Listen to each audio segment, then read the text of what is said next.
Good evening, race fans, and welcome to BSTV. You've joined us for week 2. We're at Sebring, it's the international circuit, and we need to wish happy birthday to Gary Craig. All together now, Alan? Oh, we're going to give the whole song. No, we're going to just say happy birthday, Gary Craig. Oh, happy birthday, Gary. Yeah. And well, it's great that he's having a birthday. I just wish he was on track with us. Well, Lovely man yeah. he is, and I miss him. I know, yeah. It's time he returned. He's been climbing up a mountain, literally, in the Lake District. So. I know about that. Yeah, you do. You told me about that before. He survived it as well, which is a miracle. But yeah, It's not the climbing up that kills you, Pete. It's the falling off. it is. Well, I find the falling's fine. It's the messy, The wet notable splat impact. at the bottom. Yeah, notable impact.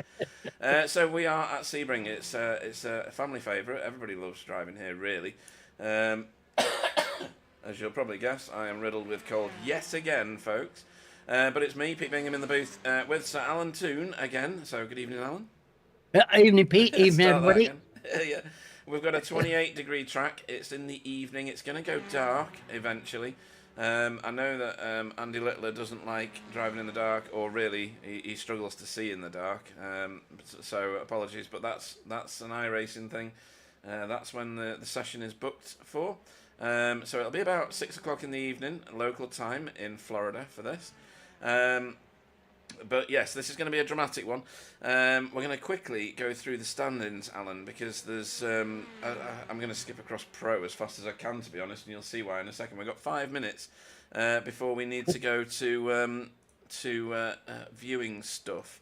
Right, so we're going to just pop it on there. We'll do that. Right, so Pro Series. Wobbly is leading the way, Alan. Wow. The league really is upside down. Wobbly. Well, yeah. I know you're delighted, Pete. I can hear it in your voice. Absolutely, yes. Couldn't be happier. Spencer is in second, 11 points behind him, with Pete Newman in third, only 3 points behind Spencer. Then the mighty Miguel, Big Mig, and Sam Blee is just 1 point behind him. It is remarkably tight in that Pro League, Alan. Yeah, not surprised, Pete, to be honest. Look at the quality. I know. I think if you added up all their iRatings, divided it by 1 million, you'd still end up with a score that's higher than mine. But there you go. We'll move on to Pro-Am. So in this series, in this particular category, there are 15 drivers. Jay Corley leads the way. He had a remarkable time last week at Snetterton 300. Did an amazing job, didn't he? He did, yes. And end result colours. I know, yeah, in the result colours. He's still got the wording for Pure Sims in there, so it's... oh, no, it's not. It's not Pure Sims. What is it? No, he's just in result clothing, isn't he? That's right, yeah. It's Pete who's doing the... it is, yeah. The Pure Sims thing. Where is he in this? Oh, he's in the other one, isn't he? He's in the top set, in the Pro set. So Carl Hardy in second there. Quite a long way adrift already, because Jay Corley had such a monumental week last week. Roger Morton in third, Russell Cowell in fourth, and then James McRitchie in fifth. So yeah, there's some work to do for some guys in there to catch up with Jay, but let's see how he goes this week. A big gap he's sprung in one go, but great to see Carl and Roger up there. Absolutely. And Russell in fourth, that's lovely as well. It is, yeah. And I think the likes of Pete Van Gool will float up this table at some point. David Corpus, we know, is fast. Tony Walker, last season's AM champion, is down in ninth at the minute. He had a bit of a rough ride last week, if you remember. He was a bit beaten up along the way. Stefan Goebel had a bit of a rough week as well, but he's in there and he's fighting it. Jamie Wilson is back with us today, but we'll talk about that in a second. More to talk about there. And then in the AM standings, Loic Penault leads the way for Boots and VDS by Undercut. He is 3 points, just 3 points ahead of Jason Kiley, Haddington. And then Matt Flannery, David Ayres and Fiona. Well, Fiona's not driven yet, which says it all, really, doesn't it, about this one. Scott Malcolm has joined us again. That's it, yeah. Oh, that's nice to see. He's joined us as an independent. I don't think he's here this evening, though. which is a surprise because I think he was in some of the practice sessions.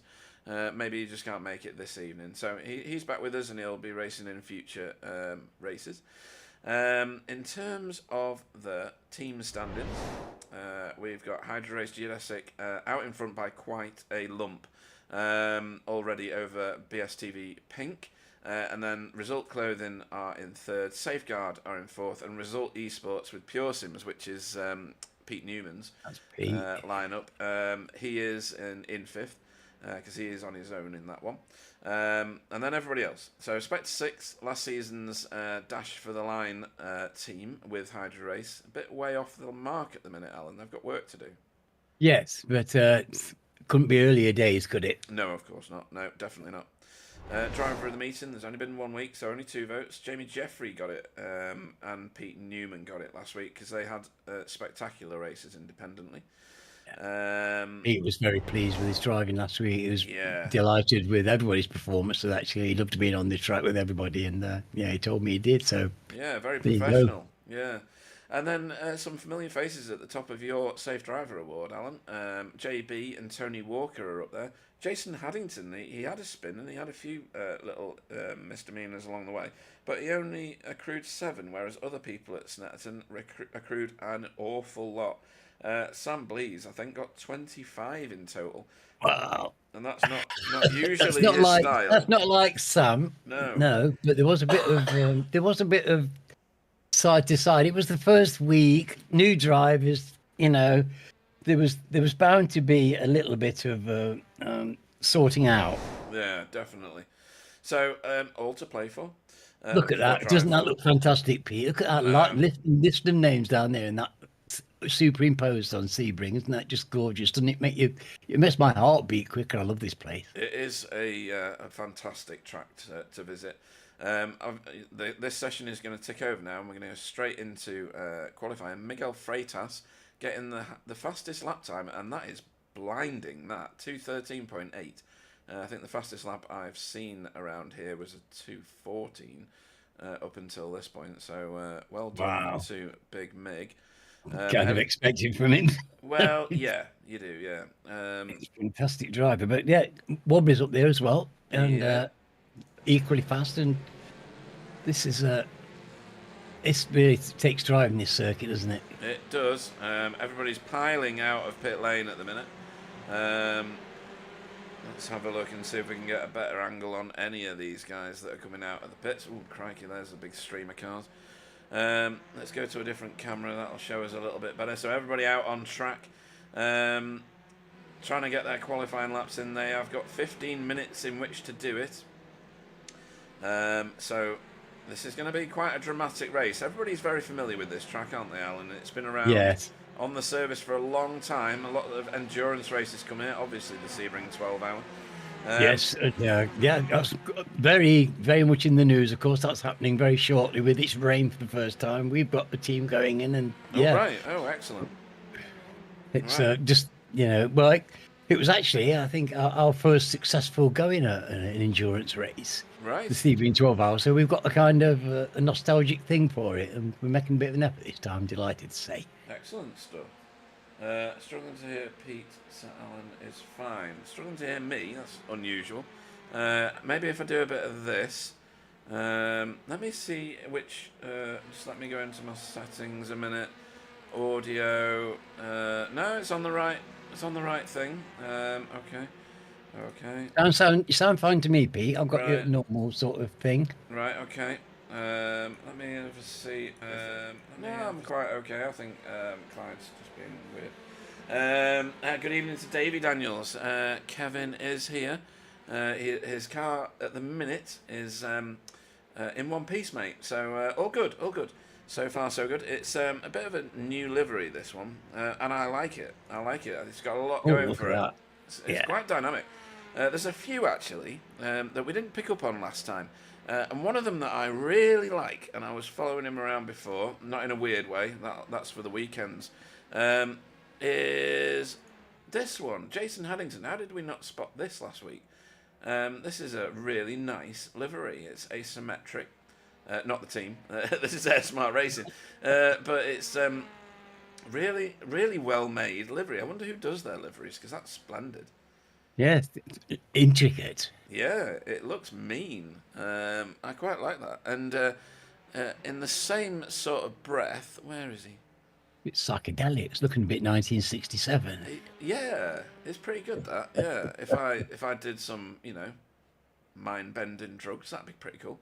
This one's hard to You don't need see. to, Pete. I did them all for you, mate. Excellent, excellent. Well, don't be, be sharing. Sharing's caring.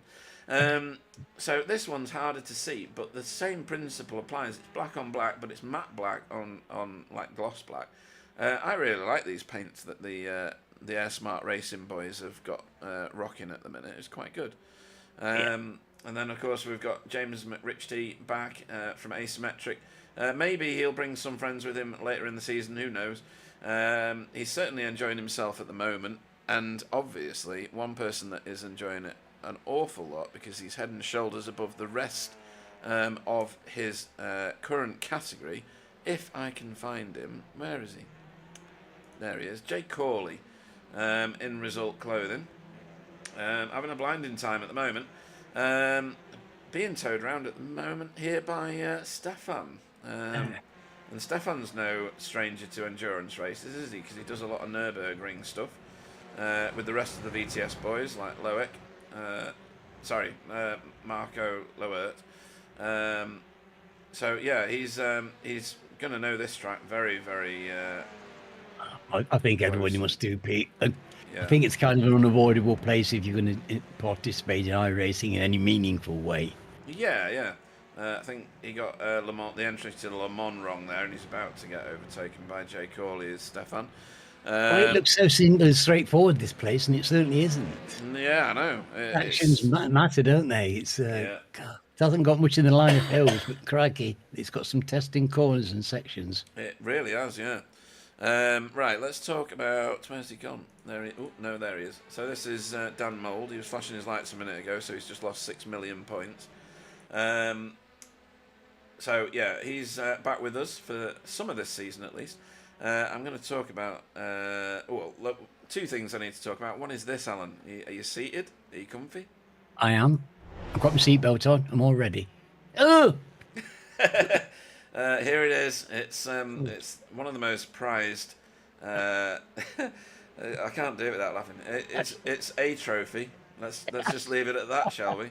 This is what awaits the mantelpiece and the duster for whoever is crowned overall champion of season 16. It's in a similar theme to the last one, just with a different picture in the background. It cost nothing whatsoever other than probably a huge carbon footprint. It's magnificent, isn't it, Alan? I was going to say it's one of a kind, Pete, but now I know it's two of a kind. Yeah, well, the picture's different, so I suppose it still is technically one of a kind. But it's got such presence. Yeah, it does. Sam was actually quite... He was quite gracious about it, wasn't he? He actually liked the trophy. Total gentleman. Yeah. Okay. I thought he handled that very well, actually. Yeah. And then the other thing to note, which is why I've switched to this, is SRL's TCR League. They will be returning. At the minute, it's just 3 races. The ones you see on there, Alton Park, Rudskogen and Okayama.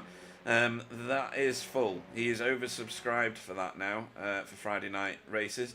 When they come back in a vengeance, we will let you know. But I'll keep plugging their league, and they'll plug this one in theirs. And hopefully we can propagate some mutual big grids. It seems like the way to go, doesn't it, Alan? Why shouldn't we scratch each other's backs? Well, indeed not. And it's more opportunities for people to drive these great cars as well. Yeah, absolutely. And if you want to get involved in that one, Dan Mould is the boy. I'm going to put his link back in. He didn't do a hot lap this week. I put his hot lap in the chat in YouTube last week. Where the hell is the live broadcast? There it is. But yeah, it's this boy, Dan Mould. He's the one you need to speak to. Look at Jay Corley's time. Good God. Look at that. Wow. That's mighty impressive, Jay. Isn't it, Jussie? That's so a bit just getting extracurricular. between Spencer and Wobbly. That's This is it's very exciting at the front, isn't it? But we know how important this setting a good time is so important because of that first race. Yep. It honestly, the first race is very dictated. It was difficult to overtake at Snetterton. We saw how difficult it was because there was a lot of bumping and banging. It was only a narrow track. This one's reasonably wide. There is a little bit of opportunity here. There's certainly a lot of drafting opportunities. And there's definitely a stuff it down the inside at Sunset. We're going to go on board here with one of the fastest people, which is this boy. Where are we? We're coming through a chicane. Believe it or not, the Americans record that as a chicane moving up to Cunningham here. This is a second gear corner in nearly every car ever. You're back on the gas. Keep it to the inside. You've got a double left-hander here before we straighten the car up on this right-hander, ready for tower. You can take a bit of the curb here. Not too much. It destabilises the car a little bit, unsettles it. And then get over to the right-hand side here on Flying Fortress straight into this double left-hander. Leads us into a little complex that I've forgotten the name of. Tricky section. It is. Tricky section. Yeah. It's, you know, hugging that right-hand side in third gear, stay in third gear. This is Le Mans. It's one of the most critical turns on the track. That can be done better. And then onto the gas. Get yourself a bag full of tow if there's anybody in front of you. If not, just celebrate the fact that you're at the front of the field. And you're heading towards Sunset. Can't think why it's called that. As the sun blinds you. Into Sunset turn. It's bumpy. It's horrible. It destabilises the car. That's a lovely line. Like that. Oh, that was good. Very nice. And then back onto the start-finish straight. Excuse me. Yeah. And then we go into turn one here. There's a little kink in the wall on the right hand side, and there's a cone up in the air there. Do you see it? That is your apex. That's what you're aiming for. Roll it out onto the rumble strip, but no wider, like some people have clearly been doing in the sand there. Through turn two and into turn three. This is a nasty little complex. Curb everywhere around here. Take the curbs, all of them. And then second gear round this turn five, and then you're on Big Bend. That's what they call this. Onto this little straight that doesn't have a name, heading towards the hairpin. A critical drafting and overtaking point this is. 5 minutes left in qualifying. Jam on the brakes at the cones. That was perfect. First gear sometimes in cars around here into this little hairpin chicane thing. And then back to where we started our lap at Fangio Bend and into this 8 and 9 chicane. On Sebring. That was a very tidy lap. What did he do with that? Oh, he's got fourth. He did improve, and that was a very good lap. 2:14.22. Spencer McCarthy is currently topping the timing charts. Another fantastic lap. Spencer's finding his feet, isn't he? And that's always good to see because this, this is warming up nicely. We had great racing last week, and a lot of people were very happy, weren't they, with the way it went? They came away very satisfied. They did, yeah. They had a good time out there, and that's what we want drivers to have fun. We do. Valentine Bonney, he's a new driver to this particular season. He is with Boots and VDS by Undercut. There's three of them. There's him, there's Loic, and there's Remy. He is showing himself to be quite a very capable driver, I should say. He is extremely fast. I don't think he got the opportunity to shine last week, Alan. He was stuffed into some of the crashes, if you remember. Yes, it wasn't mind you, like you said, it was very narrow and people were trying to be three wide and there really wasn't room for quite a lot of it. No. We've got a bit more space here, but I suspect they'll be trying to go 5 wide this time. At least. It can take for a comfortable push. But yes, good evening to Valu on the chat. He is definitely an Undercut fan, and rightly so as well. They are quite a package, this 3-car team.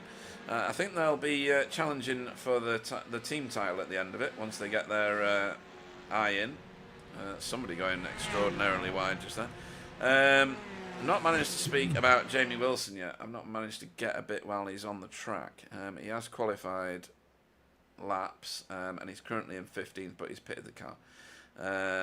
Is he actually in pit lane or not? Was it? No, he's not. Okay. So we'll go back to, who should we talk about? Remy Malaberti is the other Boots and VDS by Undercut car. He's just there being towed around by his teammate. And that is Valentine in front of him. Yeah, they're a great presence on the track, aren't they? These cars look fine, and it's lovely to have these people on the track in our races. Yes, absolutely. Right, let's see what else is going on at the moment. Anybody where they shouldn't be? James McRitchie is way down at the moment. He is currently in 28th. I'm not sure what's ailing him at the moment. I don't think it'll be that Audi, because he was so fast with it. He's won officials with it. I think he's just not managed to put in a lap without incidents. Although he's not showing any off tracks at the minute, but there you go. I don't think off tracks are going to be necessarily an issue, are they, Alan? You don't pick them up too much around Sebring. I can get them anywhere, but this is this isn't the place that troubles me unnecessarily with them. So I can say that it's actually not much of an issue here. Yeah. So, just for those new to the series, this is a 20-minute race coming up after 15 minutes qualifying. That's a lovely view, isn't it? That's nice. After that, look at those cars. That's a lot of intent and purpose in those liveries. Yeah, beautiful sight. Absolutely fantastic sight. 20-minute race followed by a 5-minute interlude, and then a 40-minute race. Fuel will not be an issue, nor will tyres in the first race. Fuel will be an issue in the second race, but not tyres. I don't think you can fuel save this circuit as we go headlong into the wall there. For James, he has improved his time late in the day. He's now in 22nd, so he's got some work to do. Everybody else is parking it because this is a heat race, folks, and iRacing just says no, you're not at the end of the 15 minutes of qualifying. The hand of God comes down and whips you away. It does. Pit lane entry is not such a drama here. We have seen the odd drama from time to time in other series, with people wanting to get into pit lane and people overtaking on the inside of Sunset Corner. Could be an issue at points. We'll have to wait and see. But other than that, I think it's pretty much okay. We're about to go racing, so I am going to do a bit of this. Yeah, and I need to do, once somebody joins the grid. Make up back in front. This is that's a fearsome looking grid, isn't it? Goodness me, that's a scary place. It is. Look at that in ninth. Right, let me do this. There we go, just extended gridding. So Miguel Freitas will lead us away tonight, folks, for Impulse Racing. He is your pole man on a 2:13.868. Literally zero behind him, really. Is Spencer McCarthy in second place for Hydro Race Geodesic Racing. Wobbly will go off third tonight. On the second row with him is Valentine Bonney. That's a lovely qualifying. Wow. Fantastic lap. Look at the times. Well done, Valentine. 0.2 of a second behind the leader. Goodness me. Well, this is this kind of track, but goodness me, this is tight. Yeah. Valentine's Boots and VDS by Undercut. Sam Blears goes off 5th for Hydro Race Geodesic Racing. Dan Mould goes off 6th for SRL. That's a good qualifying as well from Dan. Jake Corley. Dan, by the way, did his last race on a fixed setup. So this is going to be interesting to see how he gets on with what do you call them? Open setup. Jay Corley goes off 7th, again, showing his class there for Result Clothing. Pete Newman goes off 8th for Result Clothing, Result Esports with Pure Sims. Matt Elmore, Flashy himself, goes off 9th for Spectre 6. He wanted his name on here. He was not happy about having Flashy, so I'm just going to call him that even more. 10th will be Mark Draper. 11th, Mark Draper's back with us. I should have gone and found him. We'll do that later. Carl Hardy will go off 11th for Safeguard by Result. Loic Penault will go off 12th for Boots and VDS by Undercut. 13th will be Remy Malaberti for Boots and VDS by Undercut. Jamie Jeffrey will go off 14th for Coupes and Convertibles Racing. 15th will be Stefan for VTS Esports. 16th will be Jamie Wilson, which we'll talk about more in a little later on for Team Chimera.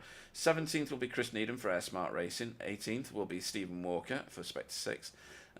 Russell Cowell will go off 19th for Spectre 6. The letters. Tony Walker will go off 20th for Spectre 6. and I think we need to go. I'll have to do the others later on or something, because we're going racing, Alan. Yes, and one of the best first corners. Yeah, that so you'll get anywhere. Let's see what this mounts to as we come roaring towards this first corner. Pete didn't have time to get through 30 races. And is there a fight racers for the get lead? through here? That's the question. Oh, that's contact. That's two lots of contact. But everybody seems to be Miguel got fairly hold of his car. He did. Sam Blease has robbed him of that first position. There's a lot of shuffling going on further back. People getting all kinds of out of shape.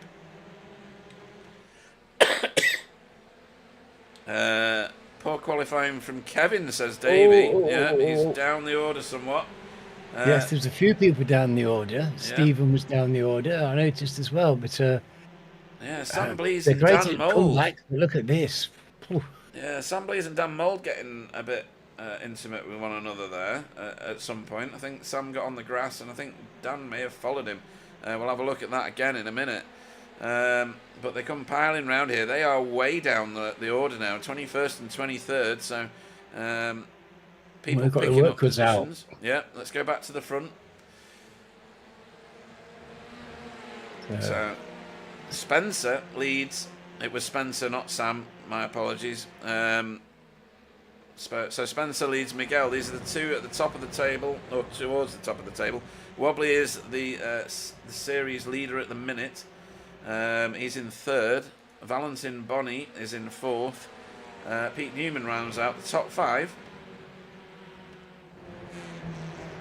Right, we're going to go a bit further back in the order because Stephen Walker's got himself mired. He's the green car this series. He's got himself mired back here in 16th in that Audi, with James McRitchie right behind him in the other Audi, or one of the other Audis. Everybody getting a tow down Ullman Straight here. And that looks like Jason Haddington having a good look at Roger Morton. And they're going to go 3 wide into Sunset, are they? Not quite. Nearly. That nearly happened. Well, we've got some experienced pilots around this place, haven't we? We have, They know when to push on, and that was a pretty clean first start, really. Nothing disastrous. No. So incredible pace at the front already. Scary pace. Look at this thing. They're getting gap lock. Yeah. So that's Wobbly and Miguel in front of Spencer. Is that Valentine then in the fourth? It is. Yeah. Look at that. They're making a gap. That's some pace to start putting out some kind of a gap at the front of the race. Yep. And that is Jay Corley not far behind them, so he's already floated up to 5th. Carl Hardy, my word, up 5 places from the start. I didn't want to say anything. Yeah. Stefan's dropping down the order. Where is he? Come here. Where are you? Trying to grab him. Oh, that's 2 cars off. 2 Audis off, is it? Yeah. No. That is Chris Dixon just behind him in a Civic, actually. Or is that a Veloster? Oh, it's a Veloster. I got it wrong 3 times. There's only 4 cars, Alan. Chris Needham, where are you? Chris Needham's in the wall. He had a bad race last time. Oh dear. Chris, Chris. Someone's oiled the track, I think. Oh, dear. Excuse me. So we got on the inside here of James. Right. And then got helps off the track. That's what happened there. Let's have another look at that. We'll go back to live racing shortly. So Chris got the cutback on James. Had track position. No touches there, but there was one there. So we'll have to see what falls out of that one, Alan. Yes, that's unfortunate. That looked like James coming back across and kind of getting in big time. Look at, oh my word. And yes, good time to pit, Valentine Bonnie. We're going to watch that again as well. God, this is getting a bit bumpy again, isn't it? But why is Remy Malaberti sideways? Oh, that Sunset gave me some scalps. It was Yeah. Oh, when we were when we were in car going through it just showed you the lumps through that place and the I bumps, know. especially on these front wheel drive cars with their heavy front ends. They really get a bad reaction out of that going around some. It's a handful, that corner. Yeah, so there's quite a few cars in pit road at the minute, 3 of them. Chris Needham, obviously, because he towed after getting pit manoeuvred off the track. Right, so JB is in a Result Clothing iRacing team sandwich at the minute. Actually, one is Safeguard, and the other one is Result Clothing. That's David Ayres ahead of him. Right, Matt Elmore in the thick of it, getting a good run. Well, no, getting a run put on him by Jamie Jeffrey there.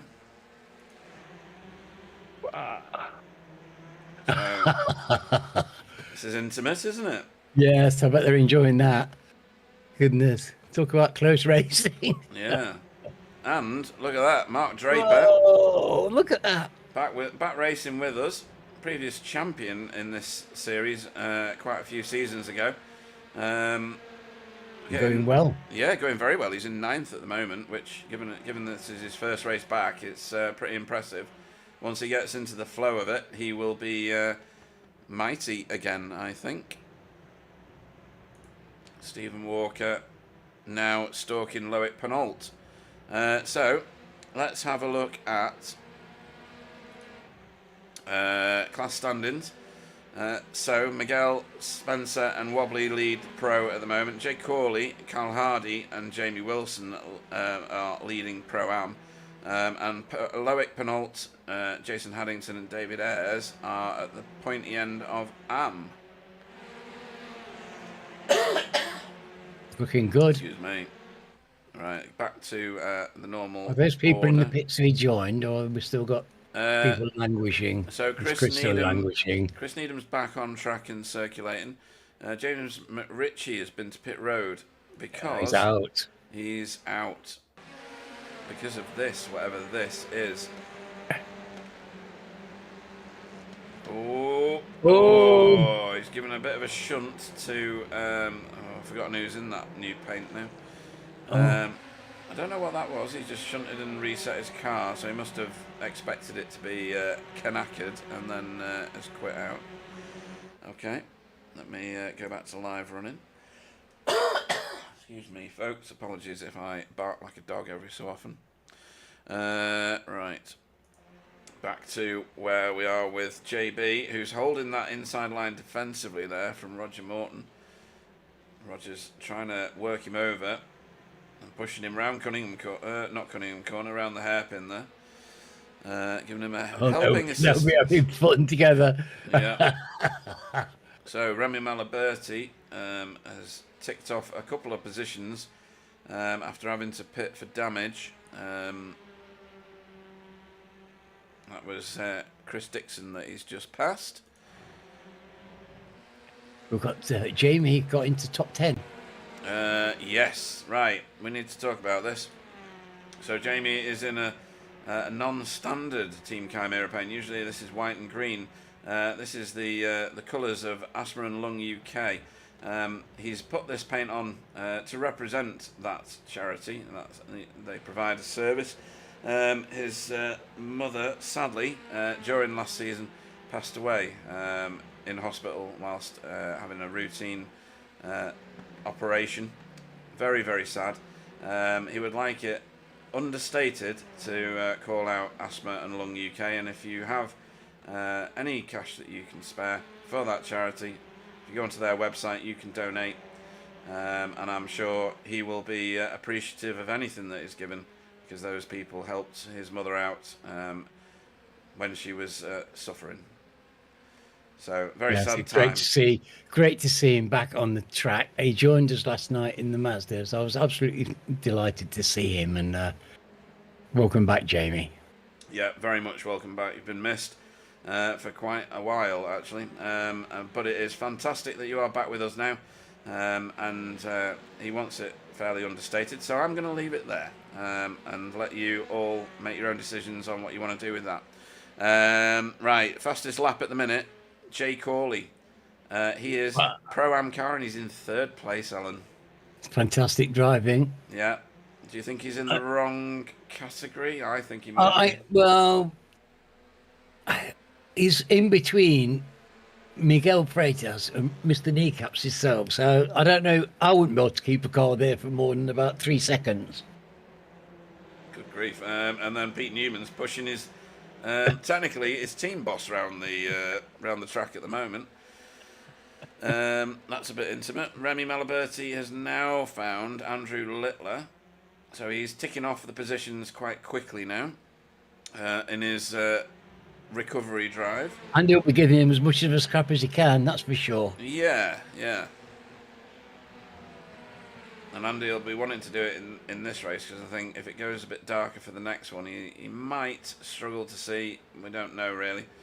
Let's see what happens. But this is where the action's at. Coming out of Le Mans now. Pete Newman giving Carl Hardy a bit of a tough time. The top 5 is... Oh, crikey, I've not put the track map up. I've been that intense at the minute. And here he goes. He's having a long stare. That is a thick chunk of cars, Pete. Yeah, and he's definitely got this done. Carl's going to get a bit of a drive on the exit, but I don't think it's going to be enough for him to catch him by turn 1. Hello. Yep, here he is. So, looks like Pete Newman's got that nailed. Carl knows this place like the back of his hand. I don't know how many thousands of laps we've done around here over the last few years, but it must be many. Yeah. It's very bumpy getting over these curves, but you've got to do it. That's part of the treatment. These cars respond so savagely to these changes in surface and things like that. They give you such a whack with the force feedback. It's a demanding car to drive. It lets you know that it's there, that's for sure. And of course, on the other side of that is the satisfaction of getting it round, the pace and the feel of it as it dives through the corners. Yeah, we're on board with... Oh! Oh dear! Oh, no. That was unfortunate. Who was that? Was that Tony? I'm going to have a look at that again in a second. 1 sec. Let me go to a different camera first. So Dan Mould on the inside of somebody there, and he got fully turned. So let's have a look at this from above. Into the hairpin we go. We were watching it from behind. Oh. A bit of a touch, and then bad judgment from whichever car that was ahead of him. Is that Tony? I think it was Tony Walker. It wasn't clear to turn. And Dan Mould off into the scenery. Oh, it's very unfortunate for Dan. He was doing so well. He really was. I don't know whether Tony's waiting for him there. Maybe not, because Dan is where...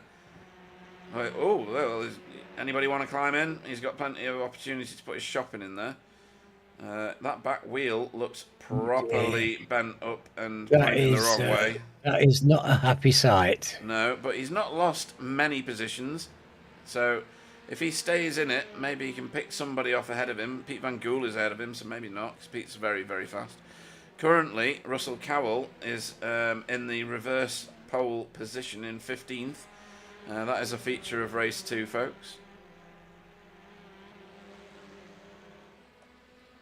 Russell's probably a little bit out of place from where he qualified as well.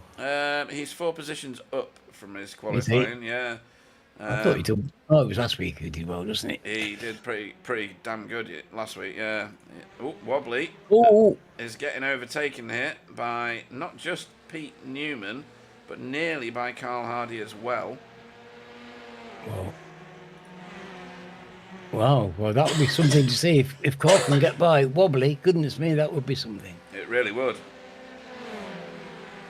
Wobbly's not for giving up. He's giving Pete plenty, isn't he? He is. Yeah. Lights are on. Of course, they'll be loving that. These are 2 fantastic drivers. You know, they're top class, and they know how to drive, and they love driving competitively against people as good as they are. Yeah. Because, you know, you have to come somewhere like this to find somebody as good as that. Yeah. Somebody will give you, you know, how often we've got all these people in this league who can give each other a fantastic race. And when you're a top driver, it's fantastic to have so many clean, good races to race against. It was fantastic coming here every week for these guys. So we've got Spencer leading the race at the minute by nothing over Miguel. Then there's a big gap to Jay Corley, another gap back to Pete Newman, and then this mob that's chasing him down at the moment, led by Wobbly.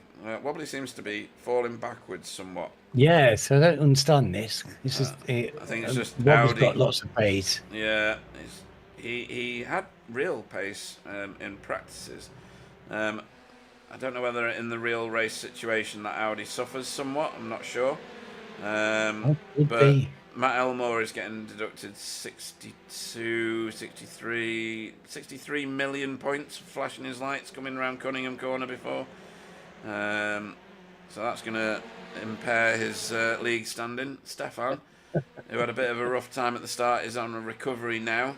About to overtake Roger, is that? Yeah, Roger. Oh, he'd like to.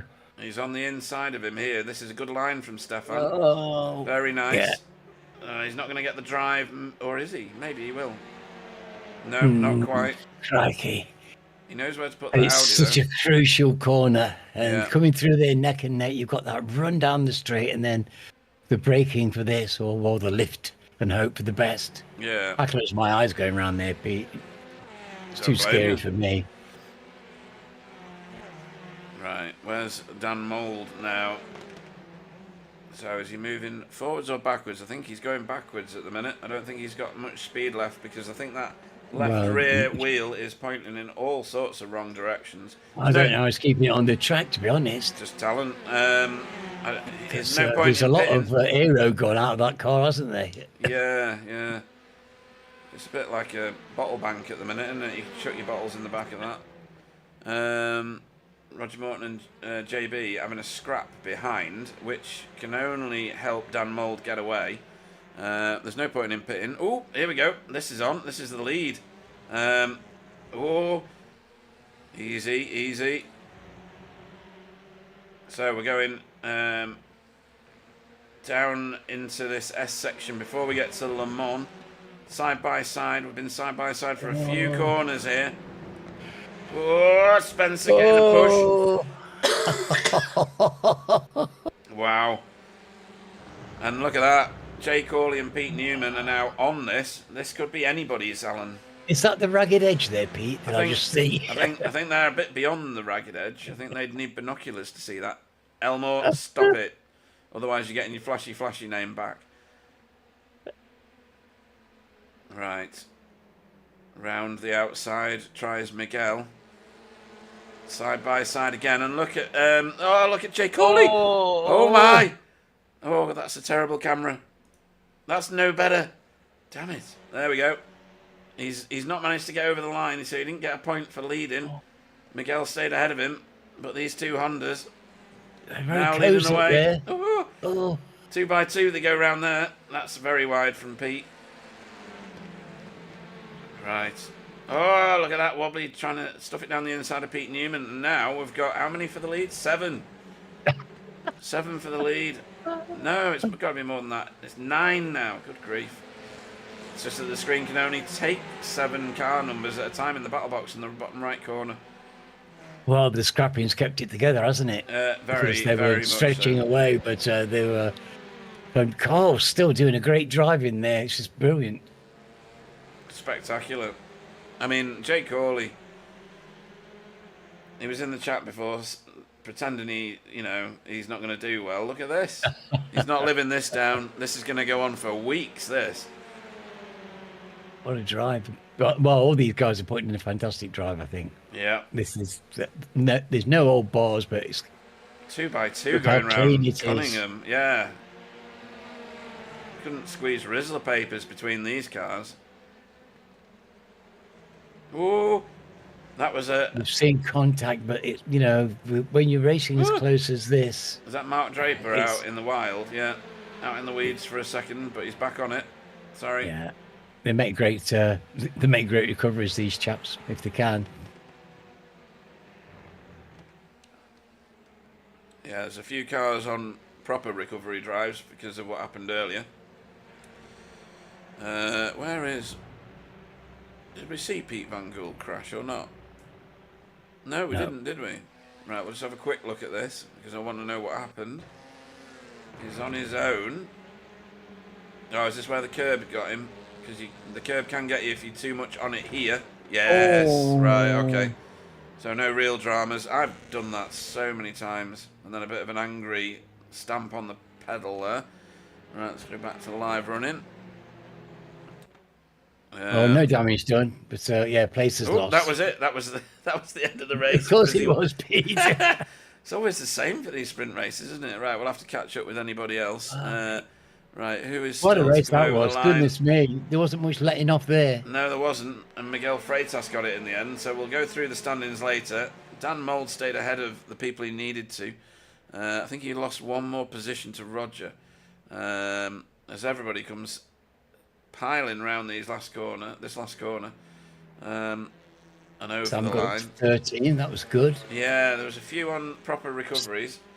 Yeah, Stephen got to 10, so beats that off Jamie. But Tony's 14th. Yeah, Valentine Bonnie very, very delayed after getting turned off the track.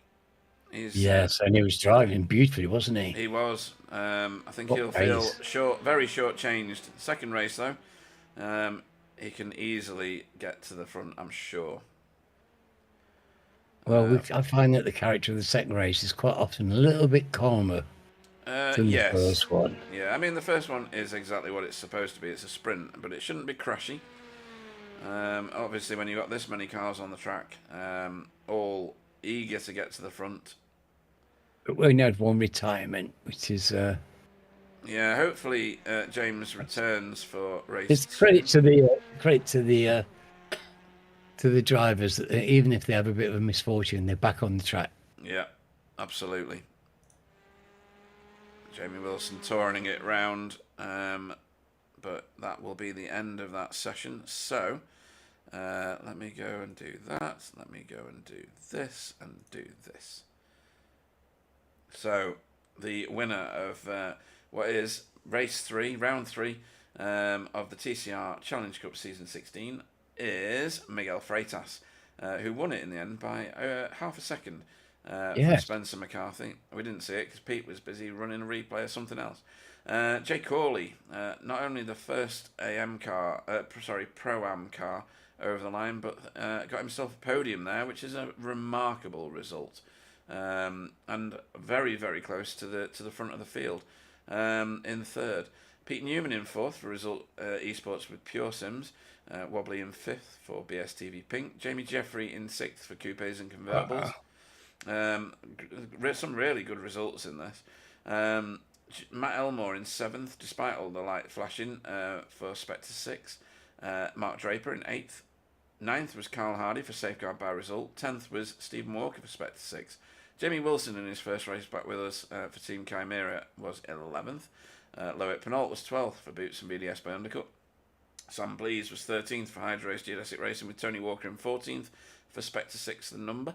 And Russell Carroll in 15th for Spectre 6 the letters. Kevin Daniels finished 16th for DDK Racing. I think he's going to get a dressing down from Davey Daniels after this one. Jason Haddington, Kylie himself, finished 17th for Airsmart Racing, second in class for AM. Just look at where Loic is, Alan. For the first AM car, he's right up there in 12th. David Ayres finished 18th for Result Clothing iRacing team. I'm not surprised to see these people do this now because they're all really good drivers, Pete. Yeah, crazy, isn't it? I know we've got some outstandingly incredible drivers, but there aren't any bad drivers in this league. No, definitely not. Everybody's experienced. Everybody loves racing. It's heaven. Can't really Great to see David Ayres and James doing so well. And him and Jason are starting to look handy in that category, aren't they? Yeah, they are. It'll be interesting to see what the numbers do after these races. 19th was Roger Morton for Safeguard. 20th was Dan Mould, very delayed after getting turned. JB Deju was 21st for BSTV Pink. Stefan Goebel was 22nd. I think he'll feel he should have done better after getting muscled off as well. Pete Van Gool was 23rd after his self-inflicted detour at Le Mans. Remy Malaberti, he will feel like he needs to redeem something there for Boots and VDS by undercut after having a tough time in the traffic as well, 24th. Matt Flannery was 25th for Hydro Race Geodesic Racing. Andy Littler was 26th for Workguard. Chris Dixon was 27th also for Workguard. And then Valentine Bonny for Boots and VDS by undercut, having another rough ride. Let's see if he can do much better in the second of tonight's races. Chris Needham. He's certainly got the pace, hasn't he? Oh, yeah. Goodness definitely. He got kind of muscled into the wall. I think it was with Wobbly. I can't remember exactly. Chris Needham was 29th for Air Smart Racing. He's had a few rough races this season already. Yes, poor Chris has not been very lucky so far. No, and James McRitchie, who was showing really great pace in all sessions, having a big crash and a reset and a quit out. So a few with some things to do, Alan. Really? Yes, it was. We know these first races are hectic, Pete. They're hectic, and I still think we've got a lot of sharp edges in the group still. Yeah. There's still things being sorted out, and of course this track where it's such tight lines. There's people. You're trying to get quarters and fractions of seconds. And that brings you close together because there's only the fastest way around the track is the same for everybody. Yeah. And they're all trying to be on that line. And, when you're so close, these guys are so close, they're running so close together. Like you say, there's no room between the cars. Any kind of mishap, any kind of just a misbraking, a slight miscalculation on your steering, and you're having contact. It's just easy to do. Definitely. It is too easy to do. And of course, this time round, we've got pit stops in the mix. So it's going to be an interesting thing to see what the strategy is. Now, some early strategies have won, some late strategies have won. On a very, very rare occasion, a no-stop strategy has won in the form of Pete Newman at Okayama last season. It's not very frequent that happens, though. So, right, let's go and you can see the darkness is set in. Let me just do that. Good luck, Andy. We're going names only this time on this grid because I ran out of time last time. So Russell Cowell will lead us away. That's his treatment for finishing 15th in the first of tonight's races. Tony Walker will go off second. Stop flashing. It's even worse when it's dark. Third will be Sam Blees. Loic Penault will go off fourth. Fifth will be Jamie Wilson. Sixth will be Stephen Walker. Carl will go off seventh. Mark Draper will go off eighth. Flashy will go off ninth. 10th will be Jamie Jeffrey. 11th will be Wobbly. Pete Newman will go off 12th. 13th will be Jay Corley. 14th will be Spencer. And Miguel's punishment for winning the first race is that he starts 15th. And then we're back to how we finished.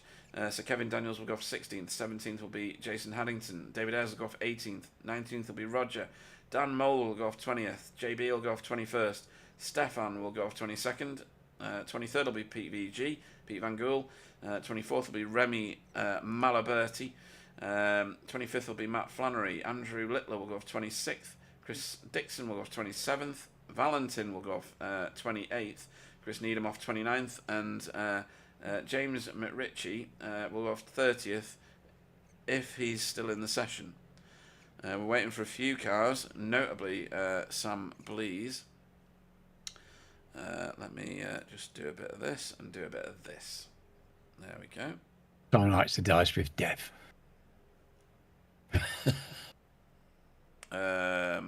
He has a timer on his switch. Yeah. Oh, they're so immature. 5-year-olds flashing your lights. 5. Right, so, oh dear, I think I'm getting a migraine. Oh dear. We should have one of those flashing light warnings for this lot. It's a bit like a disco with strobes. Don't encourage them. Just don't. Right, lights are coming on. 5, 4, 3, 2, 1, and we are go for the second of tonight's race. It's a 40-minute race with a pit stop. They spread out over the track.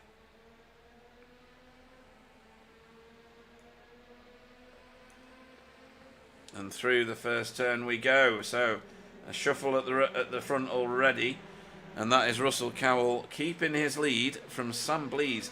Sam Blease very well positioned here, potentially to do a bit of a runaway job, but he's not getting his own way well at up the minute. The front as well, wasn't he? So you know, there's this pace at the front, even in this second race now. Yeah, look at Loic Penault. He's in third at the minute. Oh, who's that well off? Tony Walker, gone grass tracking. Trimming the verge. Wobbly is up 3 positions already, as is Jay Corley, so wasting no time. This has been a very nice, tidy start. It has. This can be the rougher of the races. Obviously, people moving through the field with the faster guys placed in the middle of people who are slightly slower. Through Cunningham, very well ordered, and round we go. Tony Walker. Oh, where's he gone? I think he should be okay. Yeah, he's facing into the wall, but he's back safely on the track. I don't think he hit the wall. No, I think he just stopped in time. He did. Who's that? That's the new grass, you know. Otherwise, I think he would have been in the old ice grass. Yes, But, good the new point. grass has got like just a little bit of grip. Yeah, good point. Right, Jamie Wilson giving some attention to Loic Penault there.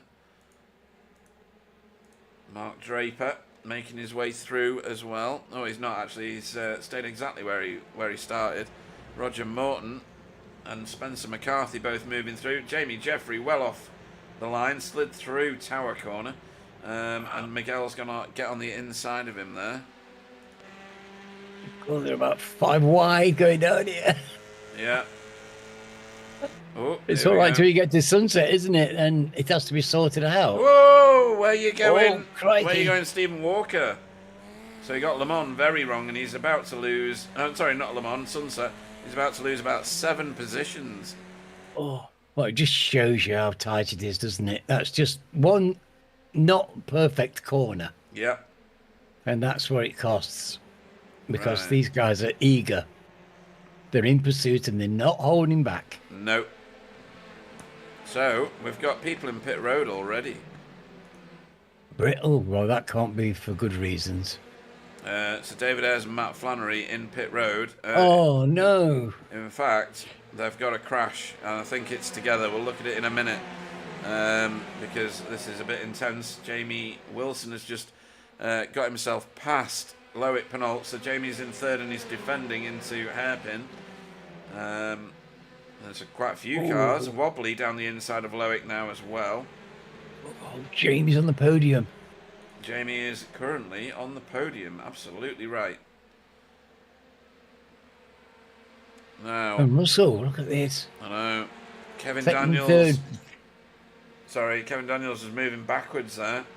Oh, goodness. Where's This team Jamie? manager's not going to be happy. Jamie. 15th. Jamie Jeffrey. Jamie Jeffrey. 15th, yeah. he's James McRitchie didn't join the race, which is very sad. He obviously felt very aggrieved at whatever happened in the first race. Hopefully that will get sorted out as Matt Elmore comes under fire from Jay Corley. That'll make for a good stream for him, I've no doubt. This is. Let's go on to the top of Jay's car. As we fire ourselves towards Sunset. Everybody's got a bit of tow here, which will nullify everything apart from the car at the front of the queue. Which at the minute is Sam Blease. He's taken over the lead of the race from Russell Cowell. Excuse me again, folks, as cars go sideways, many cars go sideways ahead of Jay. Let's see if he can get through here unimpaired. He had to come off the gas. Oh, there's a bit of shoving and bumping.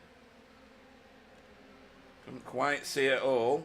because of the cameras that you get here at Sebring. But Jamie Wilson going for second place, Alan. He's not quite got it yet. Fantastic drive, but he has now. I've got my fingers crossed for Jamie, but goodness. Beautiful overtake, beautiful overtake. And there's more going on behind them. Look at that lot. Oh, my God.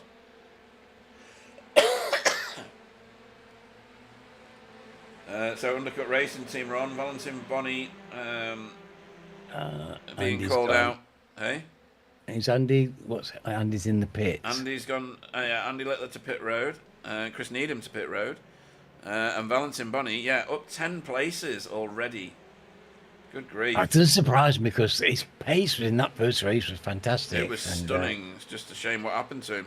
Yes, it really was. I was looking forward to watching him because, I mean, it's not a name that I'm terribly familiar with, and I was enjoying his driving very much. Yeah. And that's Kevin Daniels just behind him. He's obviously had a rollicking from Davey in the interval there. Davey's probably been telling him, it's the pedal on the right, mate. Just the one on the right. Choose that.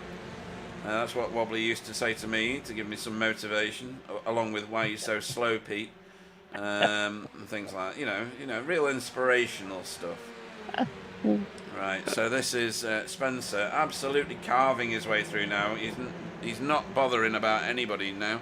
Jay Corley, it was his last scalp, and where's Jay gone? Oh, crikey, he just got it back in. Yeah. Ooh, I bet that was an exciting moment when he lurched off to the side there then. Yeah, let's go on to the nose, or rather the roof, of Jamie Jeffrey, who's got a ringside seat here. He's side by side with Roger Morton. Oh, he's just taking the place from Roger, has he? He has. He's about to take a place from Jay Corley, or he was. And Roger's going to do the inside out on him as they go hooning it down the start-finish straight here. Excuse me, sorry. Oh, look at that, Pete. That's just, what a sight that is. Crikey. 3 wide. 3 wide. Miguel on the outside. He's going to get spat out if he's not careful. He's back on it. 3 wide There's again. no room. There's no room for error at all. Has anybody told them this is a 40-minute race?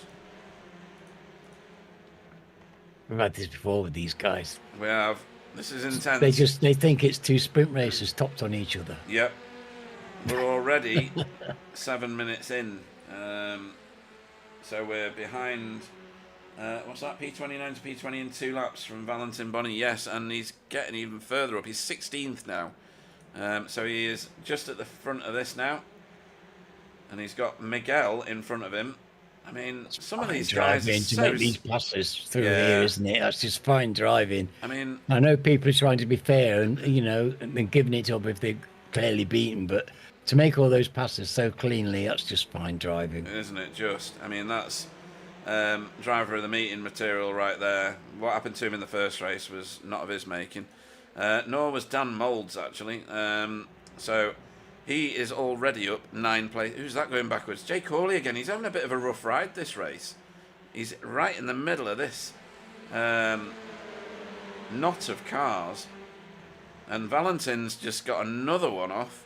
So he's 13 places up now. Staring down the... Ooh, that's Jay Corley giving him something to race, actually. But he's managed to keep Jay behind him for now. And Jay's on the inside of Miguel.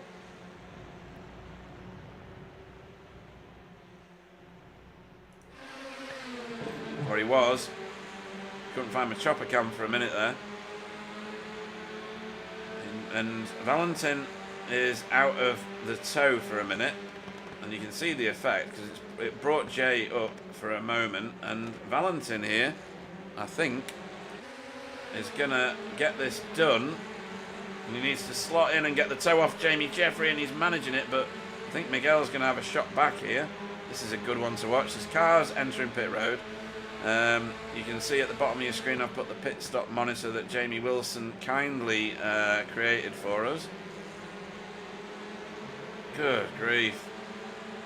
That Valentine boy is so fast. I mean, the person I usually watch and stare in stunned silence at is Spencer McCarthy when he's making his way through fields, but Valentine is showing that he's got that capability as well, Alan. Yes. And, well, we like to see it, don't we, Pete? To be honest, we love these scraps. We love to see people. It's not great for the people that get dumped to the back, but when they do these great recovery drives, it's just one of the best things to watch. It's just fantastic to see. And the fact that they can do it so well is a bit of a testament to all the drivers. It's not just the guy who's got that extra bit of pace on the night. No, it's definitely. a testament to all of them. So because they're all racers and they want to race and they want it clear. Nobody wants to win on a cheat or a foul. No, definitely not. And Spencer McCarthy there, just put Mark Draper behind him as he makes his way through. Valentine got one over on Jamie Jeffrey, and we know how fast Jamie Jeffrey is. Odd to see Jamie Jeffrey middle of the field, to be honest. He's usually top five. Yes, and it's surprising me. And perhaps he's just not got a good setup for this circuit, but that would surprise me because he seems to be able to drive anything really quickly. So it does surprise me. He seems a bit out of place with his recent performances, and it was the same in quali, wasn't he? He didn't do his usual top 5 in quali or something. No, another Bootson car, Remy Malaberti. He's up 7 places. Quite remarkable, to be honest. Stephen Walker way down the field. I'm going to try and find out why he... Oh, because he pitted the car, did he? Did he? Yeah. No? Yeah. Okay. Oh, what we got going on here? Other than a big scrap. Right, Miguel has peeled off into the pits. The rest of them have kept going. There's 2 massive, like, knots of cars. Who is that flashing? Is that Valentine? Yeah, Valentine flashing for some reason. It's a shame all these... saying, I'm coming. Oh, Roger, getting a nudge. Yeah, I don't know what's going on with Valentine's light button, but it seems to be going off a few times. And Roger's gone. Yeah. Oh. Straight on at turn 5. Excuse me. He's not yet pitted, so as long as he can get back on the track. See, that is sensible, Pete Van Gool. Flashing his lights to say, I'm coming past you while you're trying to rejoin. I like that. All the other flashing, shame they're going to lose 6 million points each, really, isn't it? Right. And you really count 6 million? Maybe.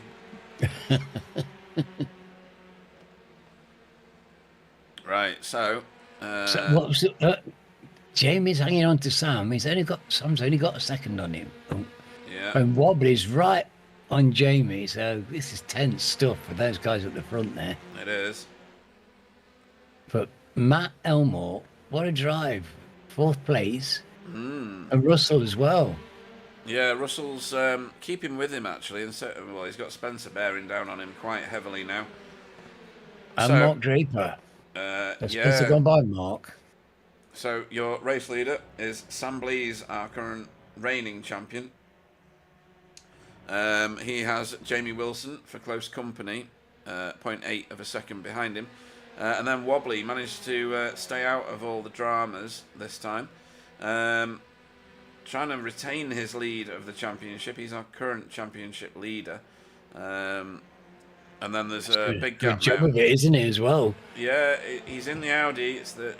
I don't think it's the favoured car for this track. I think the Veloster is the one to be driving, looking at where everybody's positioned. Oh, crikey, that's somebody having problem at Sunset there. Yeah, was that to do with pitting in? I think it was, you know. So, maybe it was an attempt to pit in, but somebody was at the side. I don't know. It was certainly a bit messy up there. There was something happening. This is it. So, what happened here?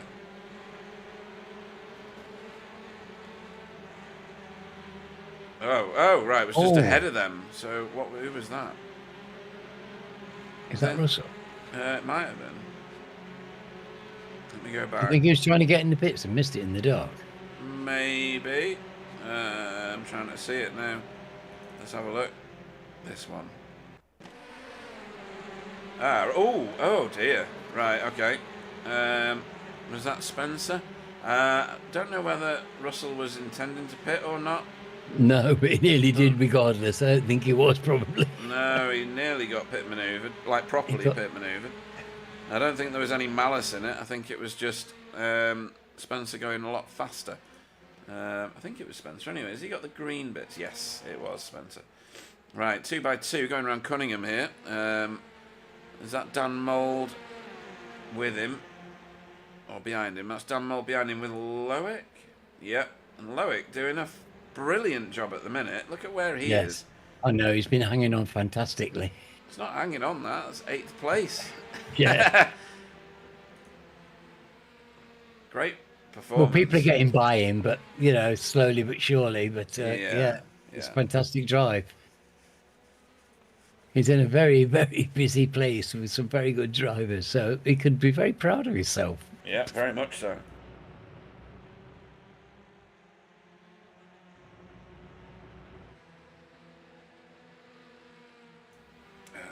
Thankfully, Spread out a little bit now, so we've got a little bit of room before the cars, which is a bit easier on my nerves. Yeah. Oh no! Oh dear.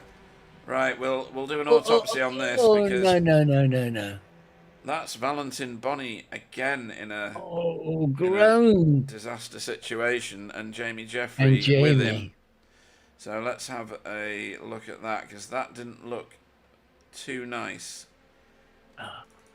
Heartbreak. Let's have a look. Is that the right? Oh dear. Oh, that looked like. Well, let's look this at it. fisticuffs? It was. I need a better view than that. And we needed a bit before that. That was the end of something, wasn't it? Ah, here we go. This might be it. Yeah. Right. So Valentine pulls out, drifts into him. Oh right. Yeah. So I'd say that was Valentine's because he was drifting to the left a little bit of a touch, unsettled Jamie's car, and Jamie's car wobbled really quite badly, and across the track and into him. Do you see it that way? Yeah, I saw that pretty much that way. Yeah. Let's have one more look at it. It's a shame. I mean, hats off to Russell Cowell. I don't know how he didn't collect somebody in this. So Valentine looks to me like he's going left, and then a big wobble, and then tears, and there goes Russell doing a bit of gardening. So not sure why he needed to be quite that close, but he was. Maybe from his screen it looked like he was much further away. Yeah, we don't know, do we? But I doubt he intended to be that close. Yes. Because that was just asking for it, wasn't it, really? I mean... Yeah. It's the slightest thing. There was nothing between them. They were almost touching anyway. True. So, you can't get closer than actually touching. Close racing is actually touching. You can't get closer than that, can you, really? No. They were sharing the driver's seat almost. They were, yeah. It was almost one vehicle for a little while until it wasn't. So, we'll hope that there's no ill feeling in that. It was very much competitive racing, but I think the initial touch from Valentine on the rear of that Jamie Jeffrey coupes and convertibles racing car was the defining factor. There was no intention in there, was there? I don't think so. There was no intent in there at all. I didn't see any intent. I mean, it's side drafting. You know, it does work. The iRacing service is designed for that because it was originally a NASCAR thing, and it's an IndyCar thing. And NASCAR is a big side drafting thing, and you know. I think Sebring's got us some big scalps because Mark Draper is out now as well. Where did that come from? Oh, this was much later. See what happened here. It's his first race back with us. He did really well in the first one. Yes, showing really very good pace for a return. Well, that's maybe. I think his dinner was ready. Well, we didn't say anything. Just pulled off the track and quick to the pit. Right, let's go back to live. Right, so... What position was he in when he did that? Quite high up. Oh dear, I hope he's okay. I hope something hasn't happened that's forced him to actually get out the car. Yeah, maybe his daughters have gone dancing again because that used to be what dominated his Wednesdays. Family time. So Dan Mould chasing down Spencer now. Spencer's moved up 9 places. But Dan Mould has moved up 14 on a mega recovery drive. He's yet to give us a pit stop, so he will fall back somewhat. And Chris Dixon's been in the pits for a fairly long time, 70 odd seconds. Has he been busted for speeding? Whoops, I've got the wrong car now. He's moving now, but that was a pretty long pit stop. In fact, I think we've had quite a few penalties looking at these timings. Chris might have done himself on a pit entry. Yeah. Easily done. Right. Lovely lad is Chris. Very nice man. Right. It's his first season with us, and he seems like a well-natured driver. Right, this is a bit in and out here. As Remy goes to pit road, and Carl and Kevin still go at it. KK. As long as we don't get 3 of them in there, we should be fine. So these two Kiss. Yes, that's exactly what it is. These two giving each other a good race. Remy Malaberti and Jason Haddington in pit road for their scheduled stops. Stefan's doing a bit better this time, isn't he? He's running 11th. That's nice to see. Yeah. Miguel Freitas. Freitas. The best time last week. Yeah, Miguel Freitas has just posted the fastest lap of anyone. Where is he? Come on, Miguel. Yeah. He's got Stephen in his sights, has he? Goodness. Sort Stephen of. in 12. What's he doing down there? Well, he's already pitted. Ah, cunning. Now, I'll talk about that in a minute, because he has already pitted, but I think he's got some fuel saving to do. Right, let's move up to here. So, Wobbly has caught up with Jamie, and he's got a good amount of tow now. It's never been a long way away from him, but this is a bit more serious pressure, isn't it now? It is, yeah. And similarly, I think Spencer has caught up with Matt Elmore. No, it's not. It's Dan Mulder's stuck to the back of Spencer. That's what it is. So, Wobbly in the tow. Is he going to lift off and not bother to go round? No, he's going. He's going. Oh, this could end risky. Yeah. But it's one of the prime overtaking spots. It's just a dangerous place. Yes, it's dangerous to get around there when you're just trying to drive around it. Never mind if you're competing with somebody else on your side there. Now, why is Dan Mould... So Wobbly's completed that, and come on, Jamie. Oh no, well, yeah. So Spencer seems to be carving his way through faster than Dan Mould now, which is odd.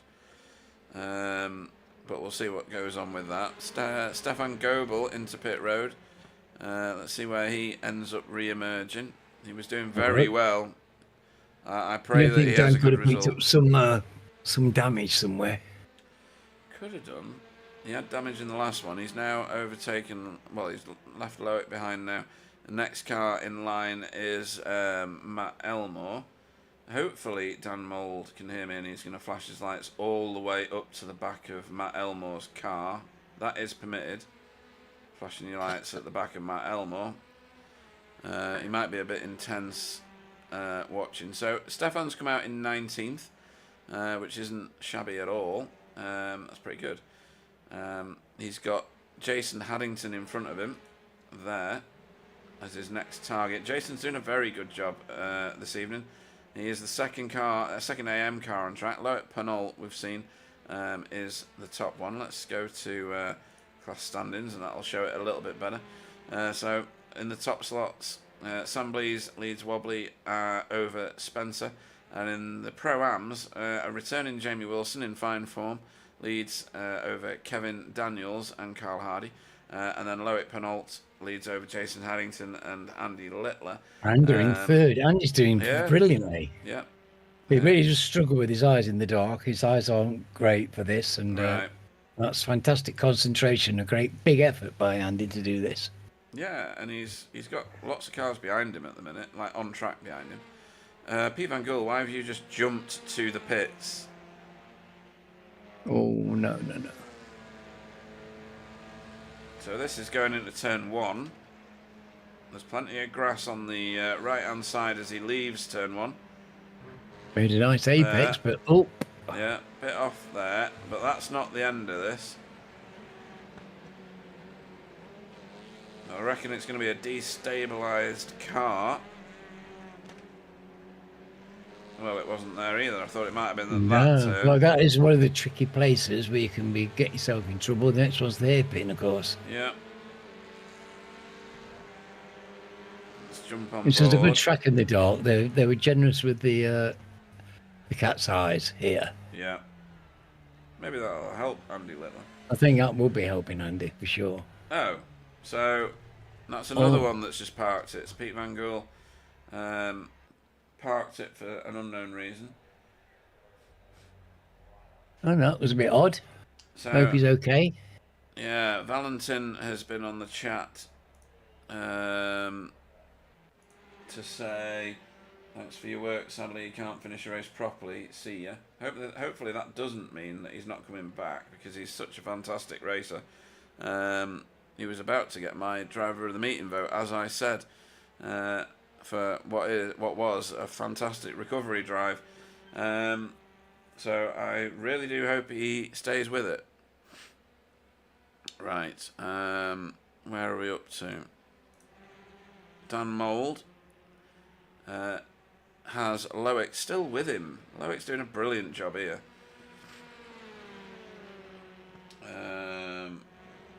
Can I show who still needs to pit? Let me have a little look and see if that's an option for me on here. It should be.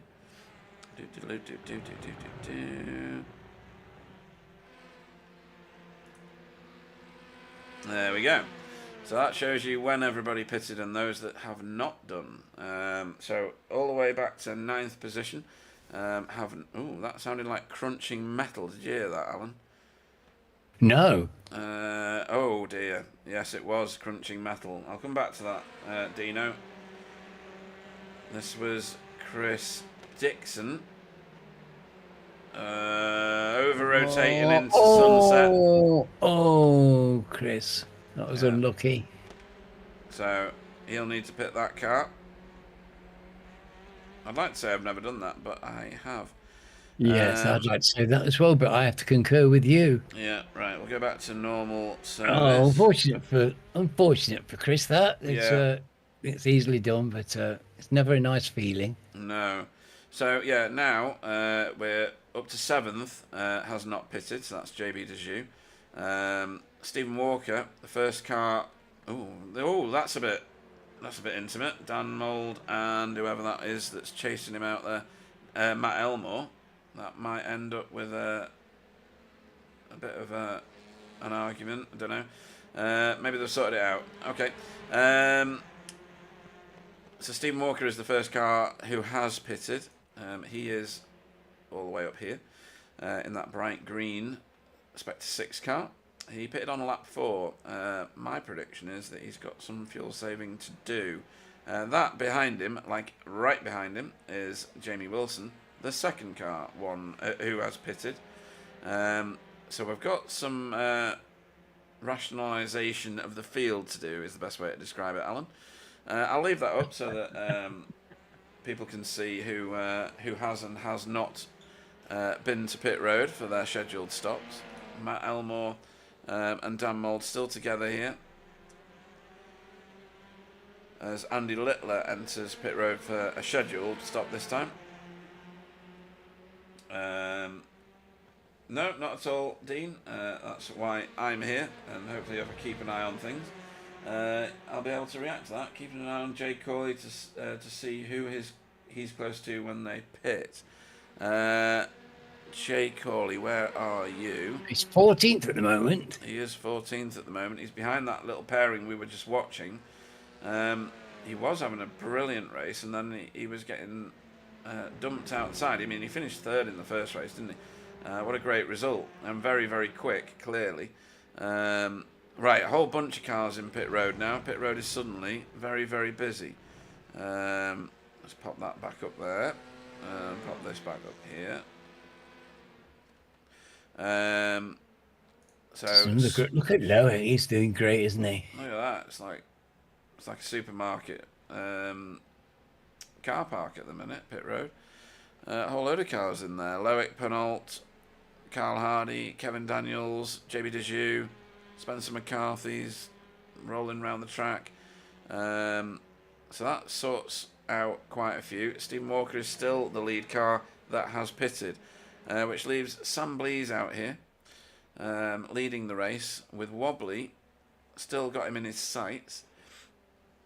And then Stephen Walker is car number 3 on track, first one pitted, with Jamie Wilson bearing down on him quite quickly and giving him something to think about.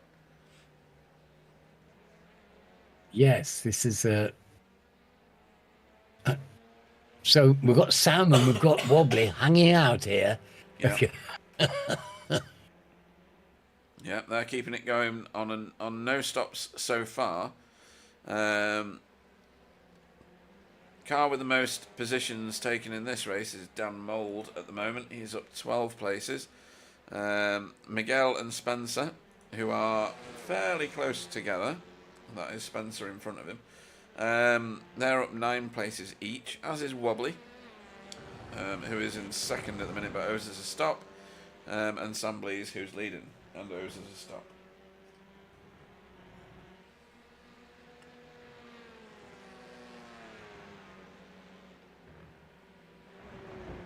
How long's the stop going to take? Because they've got 30 seconds. They're in now. Yeah. So pit stops are around about 38 to 40 odd seconds. So they're just busy getting comfortable in their pit boxes at the moment, or they will be when they get to this end of pit road. this can be on fuel. Stephen Walker, who is in third place, is coming round Sunset now. You'll see his headlights in the distance. They're coming. And Jamie is with him. And they are, well, Wobbly is rolling, is it? Or is that Sam? 2 of them. Yeah, both of them are out ahead of Stephen Walker, but only just. Where is Jamie? Yes. There's Jamie. So this is very much on. Excuse me again. That was clearly well thought through by Sam and Wobbly. They knew what was doing exactly there. They timed it perfectly, didn't they? They did. Jay Corley has moved up. Oh, sorry, as Dino has noted, he's jumped ahead of some of the other cars. Kevin Daniels and Carl Hardy being 2 of them. They're not far behind though. They are there, just behind. As is Russell.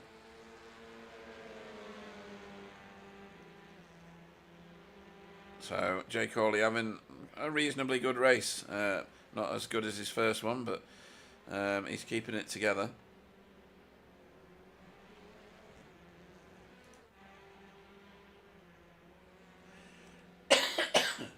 Excuse me. Certainly. Thank you. Kevin Daniels doing a very respectable drive. He's up 4 positions from his start position.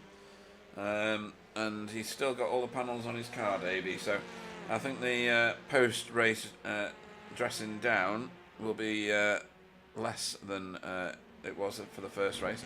David Ayres has entered pit road again. I think that might have been a little... was it a while ago or not? No, it's recent. No, so that's his second stop of the day. He pitted very, very early, I think for damage earlier. Chris Dixon is also in the pits.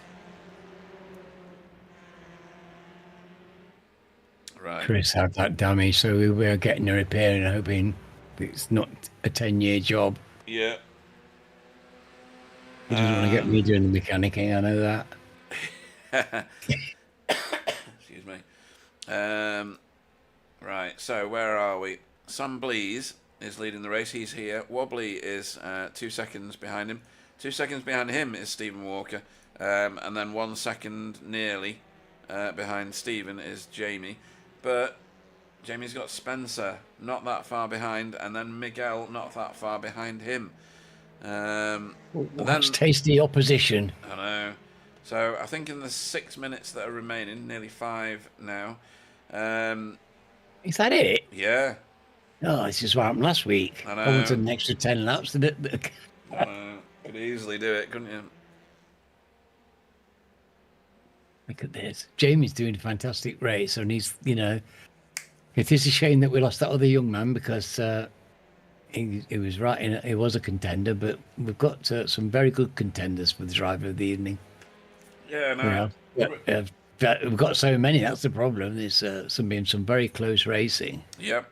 Oh, Carl Hardy getting alongside. Oh, sorry, that's Russell getting alongside Carl Hardy. So Russell started quite high up. I think he was second, wasn't he, or something like that. And he's now making his way back through the field. I think he got caught up in some strife earlier on. But no, I think everybody's been caught up in some strife tonight, some kind or another. I don't know anybody that's managed to avoid it entirely. And for some people, it's been fatal, of course. Yep. And I mean what I was saying about Valentine. I hope he does return. He is extremely quick, and I think he's shown us his capability. I think it's just an unfortunate series of events in these 2 races, 2 race weeks rather. It'd be a shame to have him not continue. Certainly would. Very much enjoyed his driving, and fantastic pace. Yep. Right. So this is Andy Littler. Come on, Andy. Having a little scrap here with David Ayres. For position, 23rd. This is for.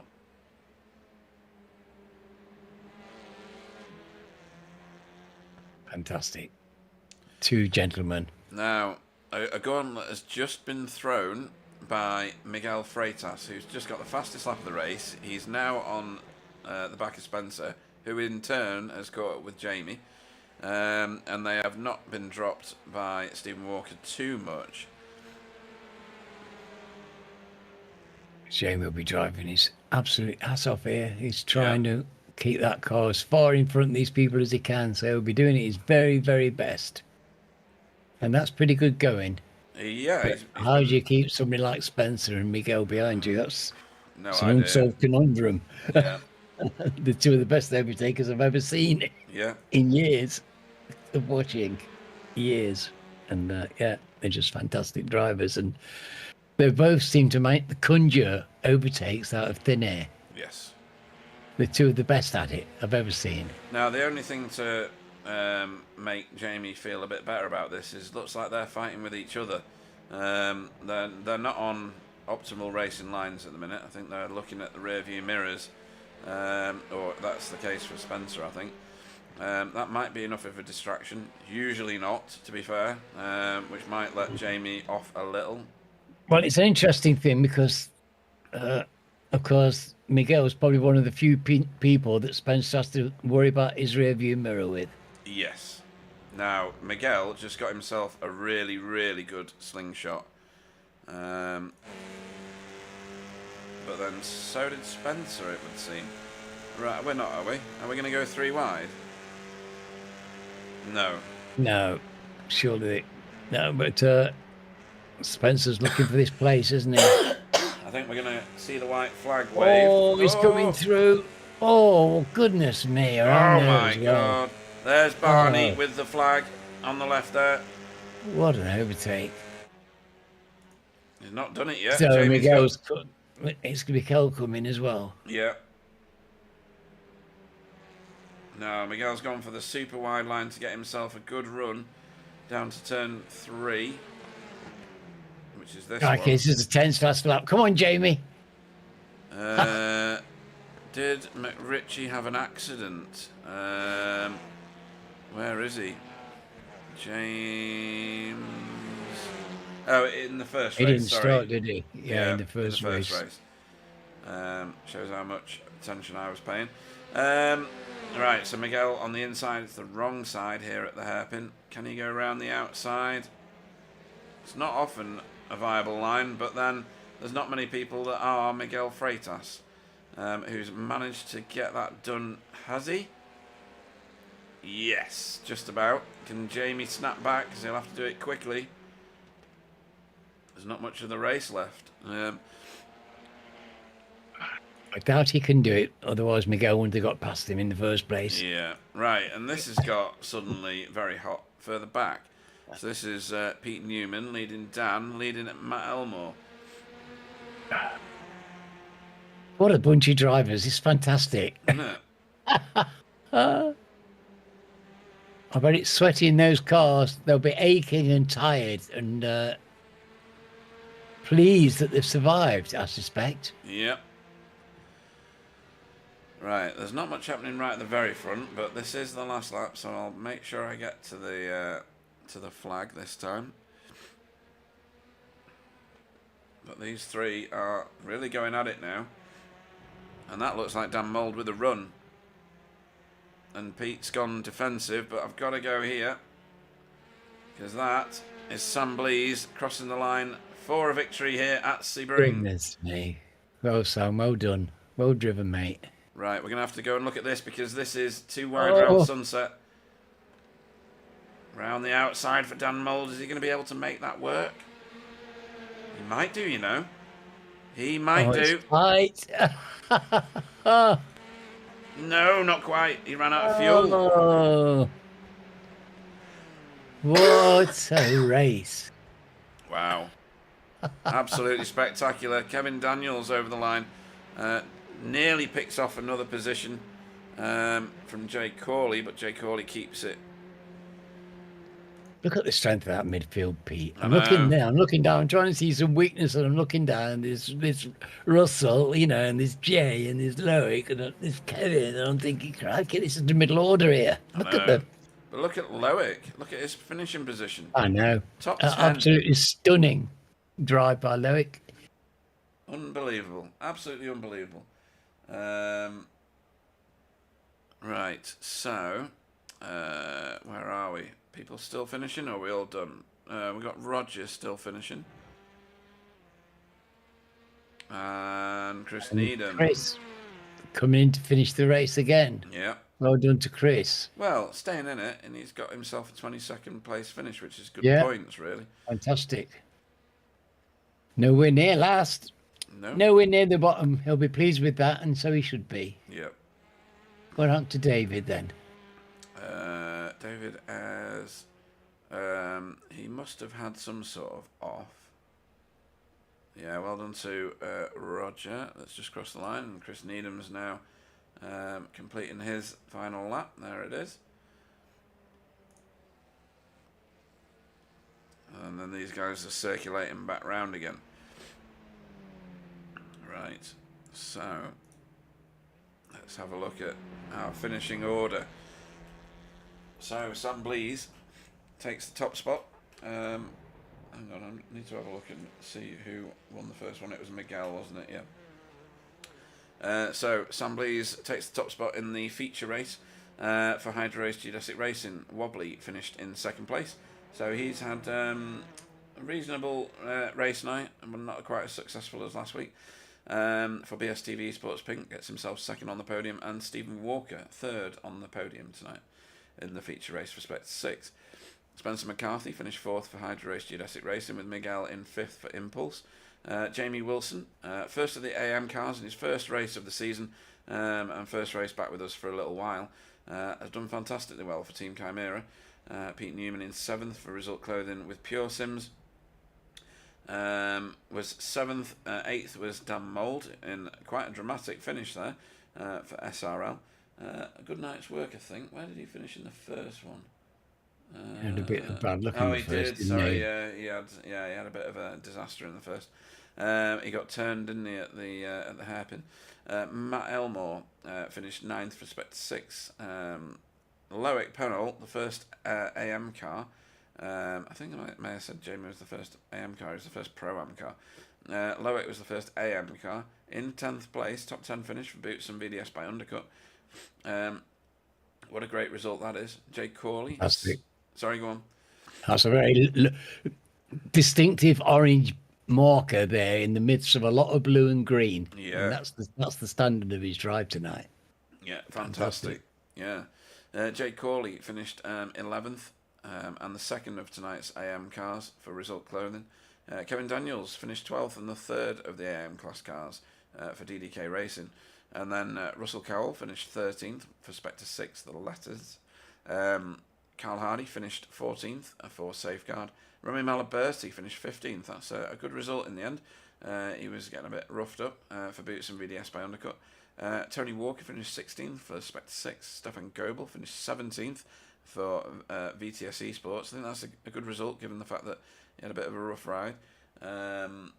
And still better than last week where he had a very rough ride. Jamie Jeffrey finished 18th for Coupes and Convertibles Racing after his coming together with Valentine. Jason Haddington finished 19th for Air Smart Racing. And was he the second of the AM cars? He was. So nice finish there ahead of some of the Pro-Am cars. JB finished 20th for BSTV Pink. Roger finished 21st for Safeguard. Chris Needham finished 22nd for Air Smart Racing. David Ayres was the third of the AM cars over the line in 23rd for Result Clothing iRacing team. Then Andy Littler in 24th for Workguard. His teammate behind him, Chris Dixon, in 25th. Pete Van Gool in 26th. We saw him park it for Result Clothing. Mark Draper did the same for 27th. Valentine Bonny. He may not be very happy at the minute, but I truly hope he stays with us because fantastic driver. In 28th for Boots and VDS by Undercut. Matt Flannery was 29th for Hydra Race, Geodesic Racing, and James McRitchie did not run for Asymmetric in the second of tonight's races. So unfortunate first race for James where he had that coming together and smashed. Yeah, very unfortunate. Right, let's have a look at the start here. We're going to go and find ourselves a position and a driver to look at. I'm going to go and find myself a snifter. Yeah, for the interviews. I shall be back in a second. Absolutely. Right, so don't know why that's so juddery, but we'll hope it cleans itself up. It's very juddery. I've had some technical issues tonight, it has to be said. Right, where is... oh, crikey, there's a few in here. Right, first in. First in is going to be first over the line, and the first over the line tonight was Miguel Freitas in race 1. Good evening. Good evening. So, Sebring certainly brought a good proportion of drama. What was your... Well, the first race went very well for you, didn't it? You got the pole, you lost the first place for a little while, and then you fought and got it back again. And, you know, reigned supremely. It's a place where a few seasons ago we saw you at the front of these fields on a very regular basis. So welcome back to winning ways. Thank you. Yeah, the first race was almost perfect. I think it was on lap 2 or 3 when I was in first. I lost the rear and I almost put it in the wall. But yeah, other than that, I had a great battle with Spencer and ended up in the lead. So yeah, it was an amazing race. Yeah, and remarkable how close you were all running to one another with no incidents. I always find it incredible. I was saying that I usually stare at Spencer as he's carving his way through a field and just sit like mouth open and agog really because it's amazing. But you do exactly the same thing. It's a wonderful thing to watch. And in the second of tonight's races, obviously you started 15th. You elected to pit quite early on, I think. Yeah, about lap 5, if I remember. Yeah, it was. Yeah, was that a strategy you were after straight away, or did you get forced into that? I was already thinking into pitting quite early. My goal was always lap 5 pitting if I was still with the pack. But yeah, I lost so much time with people fighting and losing it when we were side by side. And it was frustrating because I knew I had the pace and I lost like 10 seconds in the first 5 Oh. laps. Oh, But dear. yeah, other Yeah, than that, it was frustration. perfect. Yeah, well, Frustration out there tonight for a lot of people, I think, but it was so close, wasn't it? It was so tight on the track. Yeah, everyone was super competitive, and yeah, I lost the time, but I cannot put the blame on anyone for doing the mistakes because we were all fighting so hard, and yeah, with cold tires on the night during the night, it's very normal for people to lose the rear. So yeah. Well, I think getting the car to 5th place, because you and Spencer pretty much shadowed one another, even though you weren't on the same strategy at all. Your pace was fairly. Who got the fastest lap in the end? Was it you? Yeah, it was me by quite a lot. Yeah. Oh Christ, it was as well. 2:12.79. I think that even beat the one that you did in the first race. Yeah.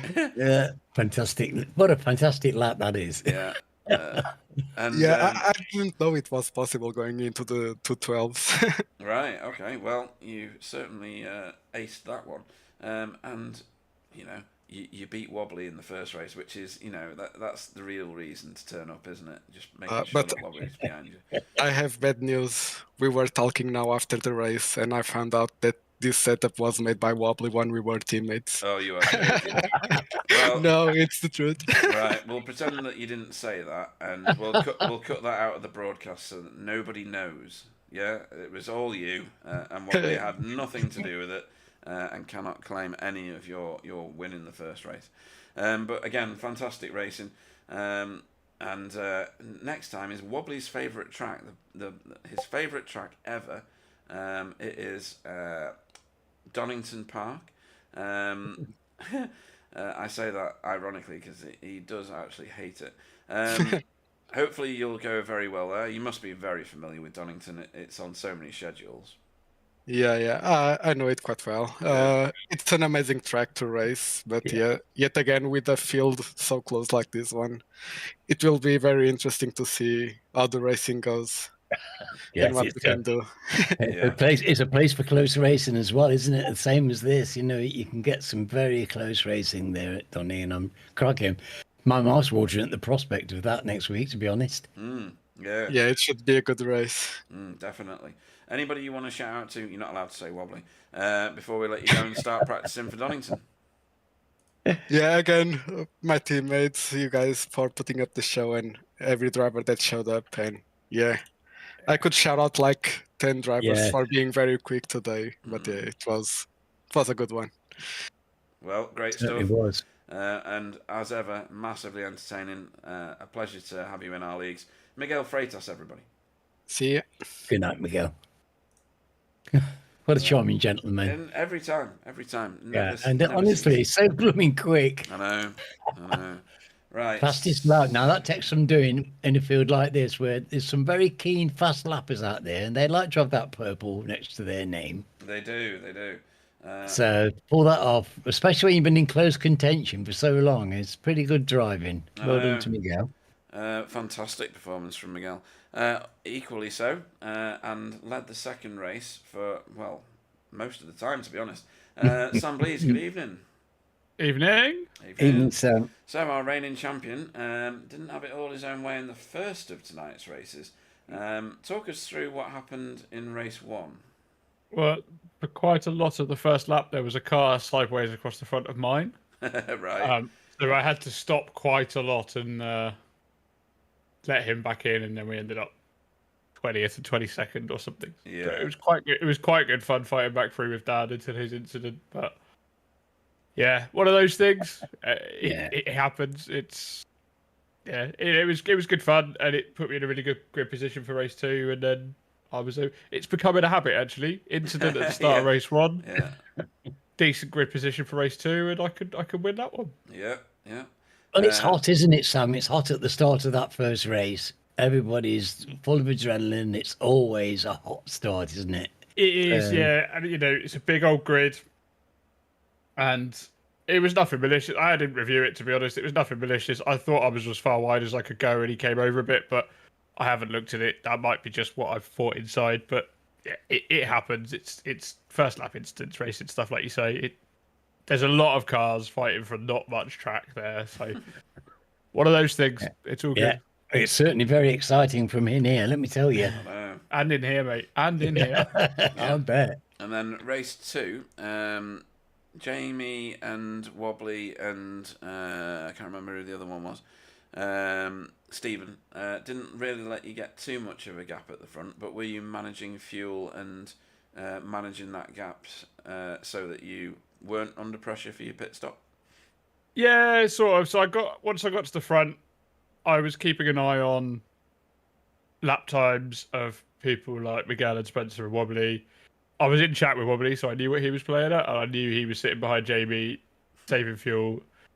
So I got to the point where I could get to the end with 9 litres of fuel. Right. And then I was like, well, I could save further for 8, but now I'm starting to lose time to people like Spencer and Miguel were coming through then. Yeah. They really picked up the pace. They weren't being held up anymore.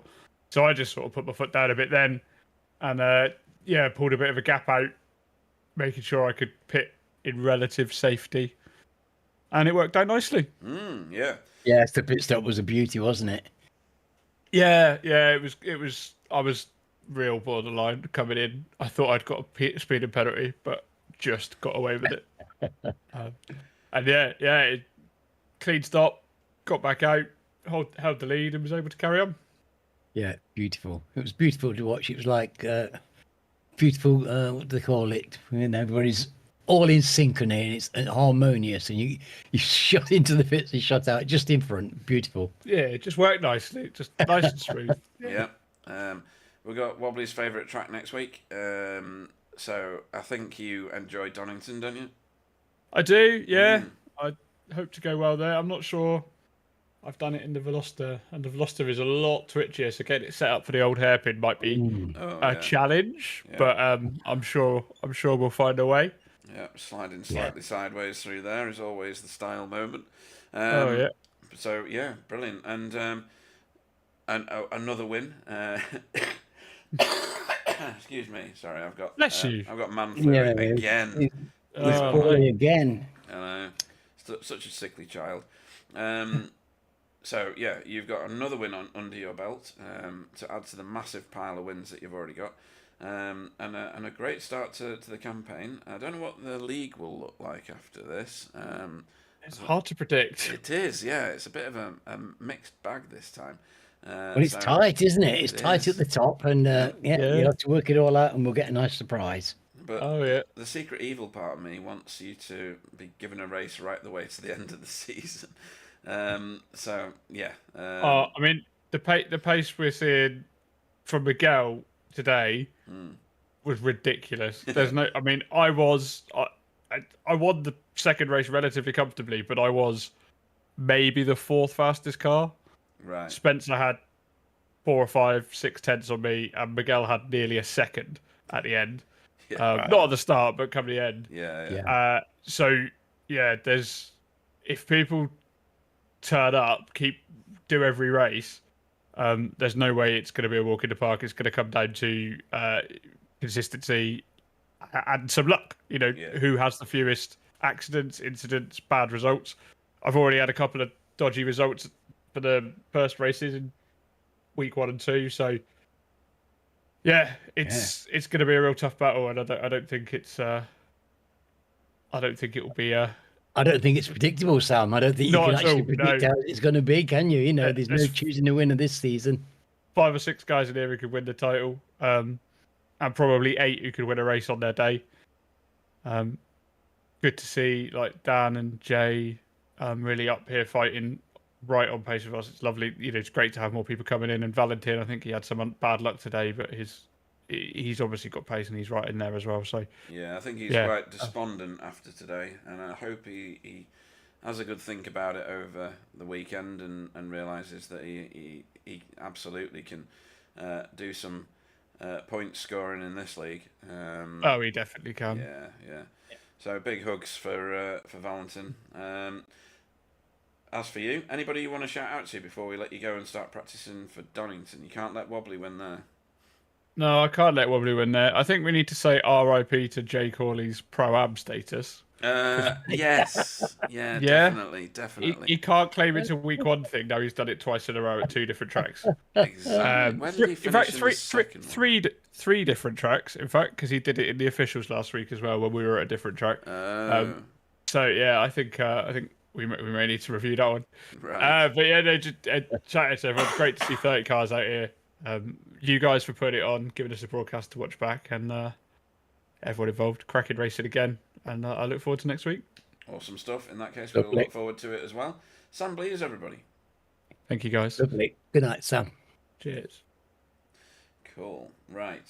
Next up, hang on. Who do we need Look at that. We're next? popular, aren't we? Look at this. I know. What would they do if they couldn't speak to us? Right. We'll bring in next race 1's. Where did you finish in race 1? 5th. Fifth. But second in race 2, which is much better. Don't know what that does to your stand-ins, but welcome to the booth, Wobbly. Hello. Hello. Yeah, the first race was a bit weird. Yeah, Because, it's like what? because Miguel slided in turn 1. Yep. I hit his rear and it broke my front splitter. Oh. So I was carrying damage the whole way, and I didn't realize it until like lap 4 or 5. I think that something was wrong. Yeah. So I kept losing out on the straights, and I was looking at my speed. It was like 3 or 4 kph down. So I was like, first I was like, why can't I keep up with them? Mm-hmm. Because I mean, Miguel, like the Honda is just freaking insane. It's just the Honda thing, I think, of Sebring. Because I think last, like 2 seasons ago, I did the same thing. Mm-hmm. It's just the Honda's really good. But anyway, so they kept driving away from me, but there was no reason to. And I was like, why am I so slow on the straights?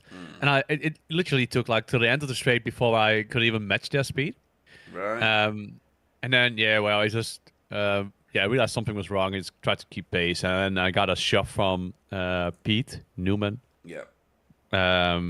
Which wasn't very nice, Pete. Oh, okay. But it's okay. No, so it was the first week that I had like 11 incidents because Carl also ran into the back of me, and me and Valentine also had a moment. Mm-hmm. Valentine, well, whatever. He mentioned that he thought that I was not leaving any space, and I thought I was, and I think it was a racing incident, but I don't know. We'll talk later. Yeah. So it happens. That was at the exit of Sunset, wasn't it? Yeah, I think I was in the same trajectory as Spencer, so I would have left him enough space. And it's always a bit touch and go because like his front bumper was basically next to my front bumper, and then iRacing pinches them together a little bit weird. Right. Yeah, it's unlucky for him that it ended his race because that's always a bad thing. It did look peculiar as well, the way that you came together. It did look. It was very unusual to see cars in that kind of close proximity side by side like that. But, I mean, I think it's also inherited to the corner. Yes. Where there are different lines, and I was moving a little bit to the outside, and he turned in a little bit, and it's just. Yeah, I don't think there's anything in it. It was just very unfortunate, and yeah, definitely, and no malicious attempt from his side or my side as well. No. I was happy that I kept it out of the wall. Again, it's super sad to see that he obviously crashed into the wall and ruined this race. So that's unfortunate. So the first race was about damage control, and then the second race, I think after like 3 laps, I was already in P3 or something, which was very nice. Mm-hmm. I first tried to overtake Jamie. I knew Sam was gonna feel safe. Tried to overtake him. He wouldn't let me, so I was like, well, I'm gonna feel safe then as well. Whatever.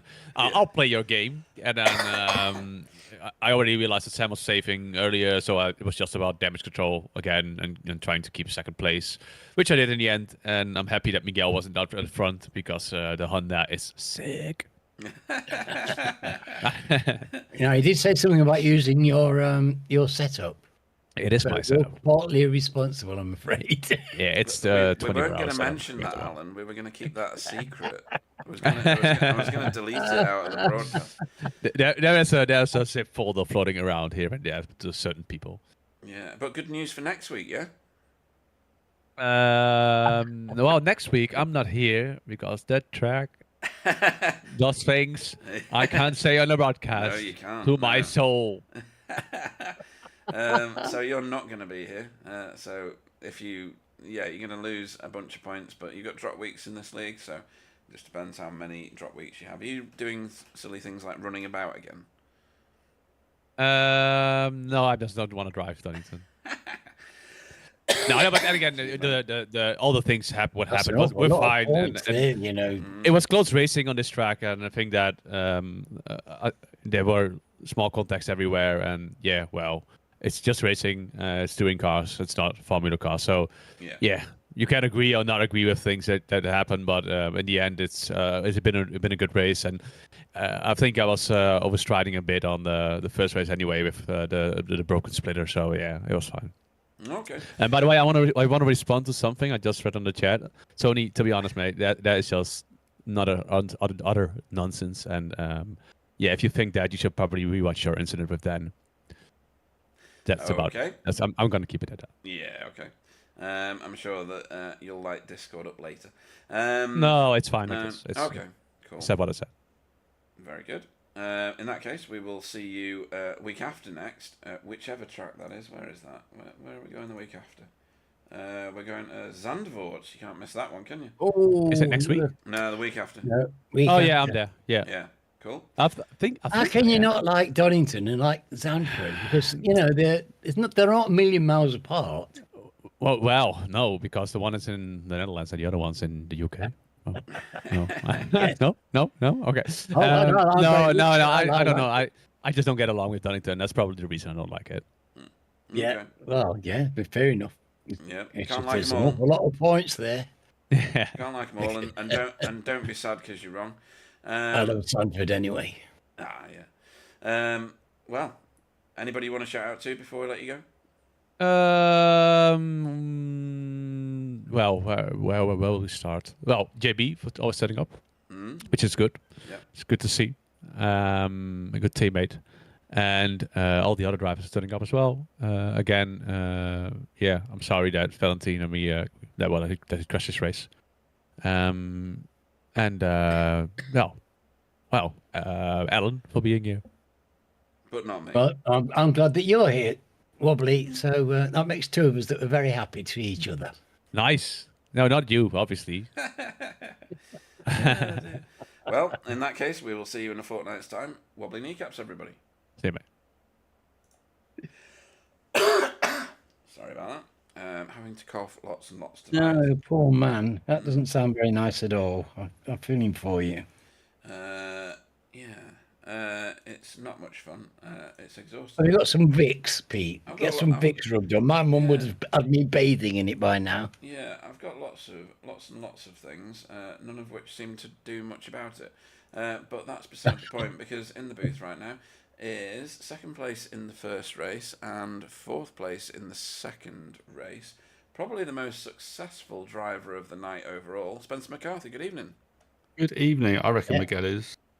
You reckon Miguel is? I reckon my maths is Miguel because there's less points in between fourth and fifth. Yeah, good point. And he won the first one. Yeah. Anyway, yes. I'm sorry to correct you, but No, maybe the second most, maybe. Yeah, let's go with that.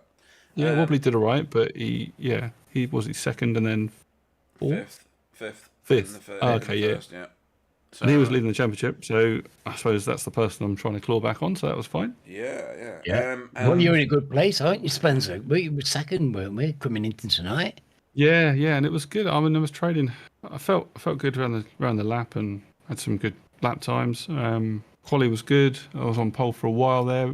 Miguel, story of the night, right? I mean, I was the nearly man. I think Miguel pipped me on quali, and then he obviously got the win in race one. And then that fastest lap in race two was stupid. Yeah. I mean, I got my 13.4, which just got the fastest lap back from him, and then he did that with the 13.3, but then he was in my toe getting it, and I'm like, I was like, I'm just towing him round, and I'm putting the fastest laps in, so he's clearly beating me. So and then he did that 12, which was like mega. I know. That's just obscene. But I must admit, I'm glad that I made a few shrewd moves when I needed to. I think that pass on Jamie Wilson at the end there was quite crucial for me, obviously. keeping away from Miguel. Yeah, I very was shouting nice. for Jamie, of course. I wanted Jamie, but Yeah, 100%. you're I kind mean, of a bit of an irresistible force. I must admit, when I was catching him, I'm like, well, this is fine. If we can finish here, I'm good with that. I mean, it's an amazing return for Jamie. I was well up for that. Yeah, so that was I good. think we all are, aren't we? We're just so Yeah. pleased to have him back. I've missed that livery. I must admit, that's nice to see it out on track. So yeah, fair play to him. I think it was a good night. I think it was a couple of messy incidents. I think race 2, I kind of got. It looked like Tony kind of gone slightly wide. I can't remember the corner name, so I haven't got the track map up anywhere, I don't think. But where is it? No, I haven't got the track map. So probably after the hairpin, you got the kink, and then you got the right hander at the top of the Cunningham. So it looked like Tony kind of went a bit deep into that with the other guys on lap 1 of race 2. Yeah, and it kind of left the car's width on the inside, and I was like, well, and I wasn't trying to make it 3 wide. I just kind of drifted in off power. Yeah. And then he kind of cut back a bit, and it was like, oh shit. So excuse my language. So that was a bit unfortunate. I did brake trying to get out of it, but once the car gets lifted in front, you just you can't really do a lot about it. And then obviously Russ Cowell, I didn't know he was pitting. I was right up his bum. Yeah. I was right up his bum coming through Sunset, and obviously he then lifted to try and get into the pits, and by that point I was unsighted. I didn't know he was going in. That was actually what we called at the time, but because Russ then carried on and didn't pit, I think he must have been beyond the commitment line, and therefore he must have got a penalty. So that makes more sense now, right? Okay, so you've explained that one.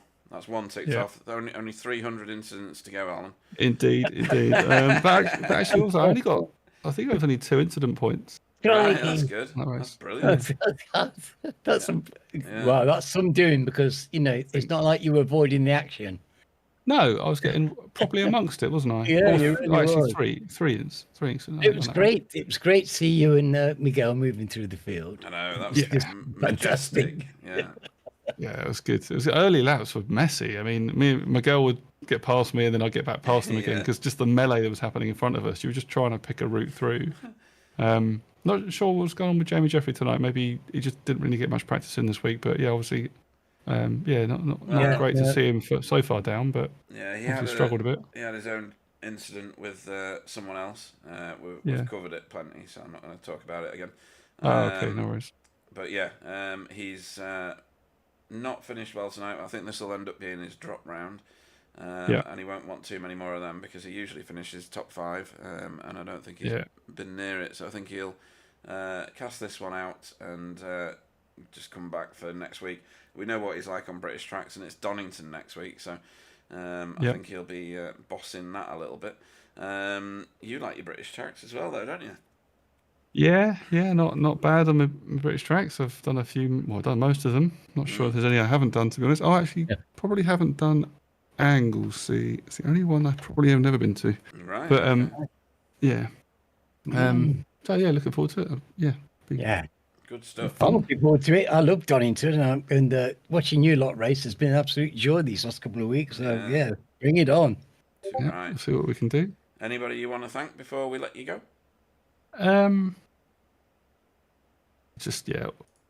All the guys really. I mean, we're starting to find a new balance now around 2 of the season. I think we've all got to try and stay focused on finding our place in the season, in the series. I know probably most of the guys watch the broadcast back afterwards, so it's one of those things that we all learn how each other drives, and we just find a pecking order. I think typically is what happens in any series. So the newbies that have come along, massively appreciate your attendance.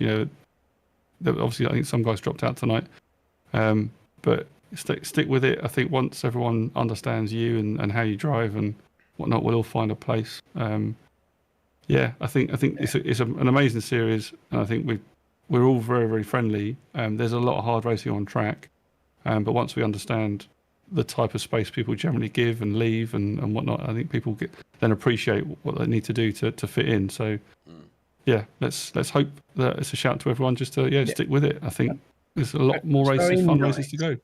Yeah, it's very nice, Spencer. It's It lovely is, to hear, yeah. and it's very true as well. Yeah, Yeah, absolutely. for sure. We said it a few times. Valentine had a bit of a rough ride again this week. I Yeah. don't think he's feeling much of the love at the moment, but we would love him to stay with us because he's clearly he's got some speed in there. Good grief! Oh yeah, Yeah. completely. I've had some good battles with Valentine, and absolutely no worries about his racecraft at all. Right, I think he's clearly he's got that high rating for a good reason. Yes. And he knows what he's doing. I think it's always that thing when you come into a league like this, and I'm sure he's done other leagues and he understands this. He's not silly, but you're racing with people that have got different abilities.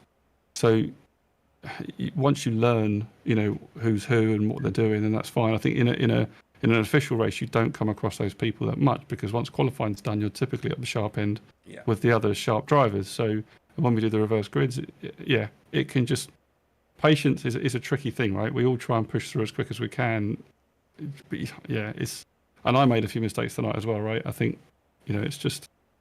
It goes well sometimes and not so well the other times, but as long as it's well more than often, then we're all good. Yeah, I think. No, well said. Well said. Well, we will look forward to seeing you probably carving your way from somewhere like 15th at Donington in the second of next week's races, and I'm gonna get myself a massive bucket of popcorn for that. Spencer McCarthy, everybody. Appreciate you guys. Thanks a lot. Well done, mate. Cool. Hey, it was nice to see Spencer in something like what we're used to. His driving form, his class coming through, he's starting to shine. Yeah, Beautiful. Absolutely.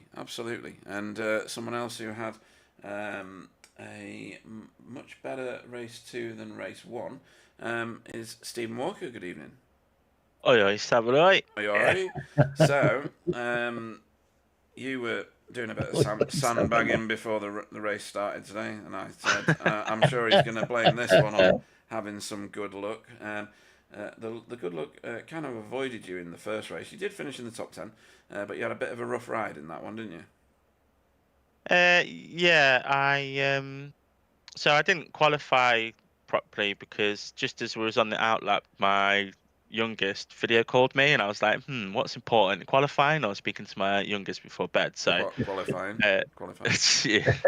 So I managed to go out and get one lap, and that took me from no time, what would have put me 30th, I think, and I managed to get to 18th, and I think I made 8 places, finished 10th. Yeah. Not without scaring myself a few times, but like the pace was fast. It was ridiculous. Like the difference between lap times was crazy. And I changed.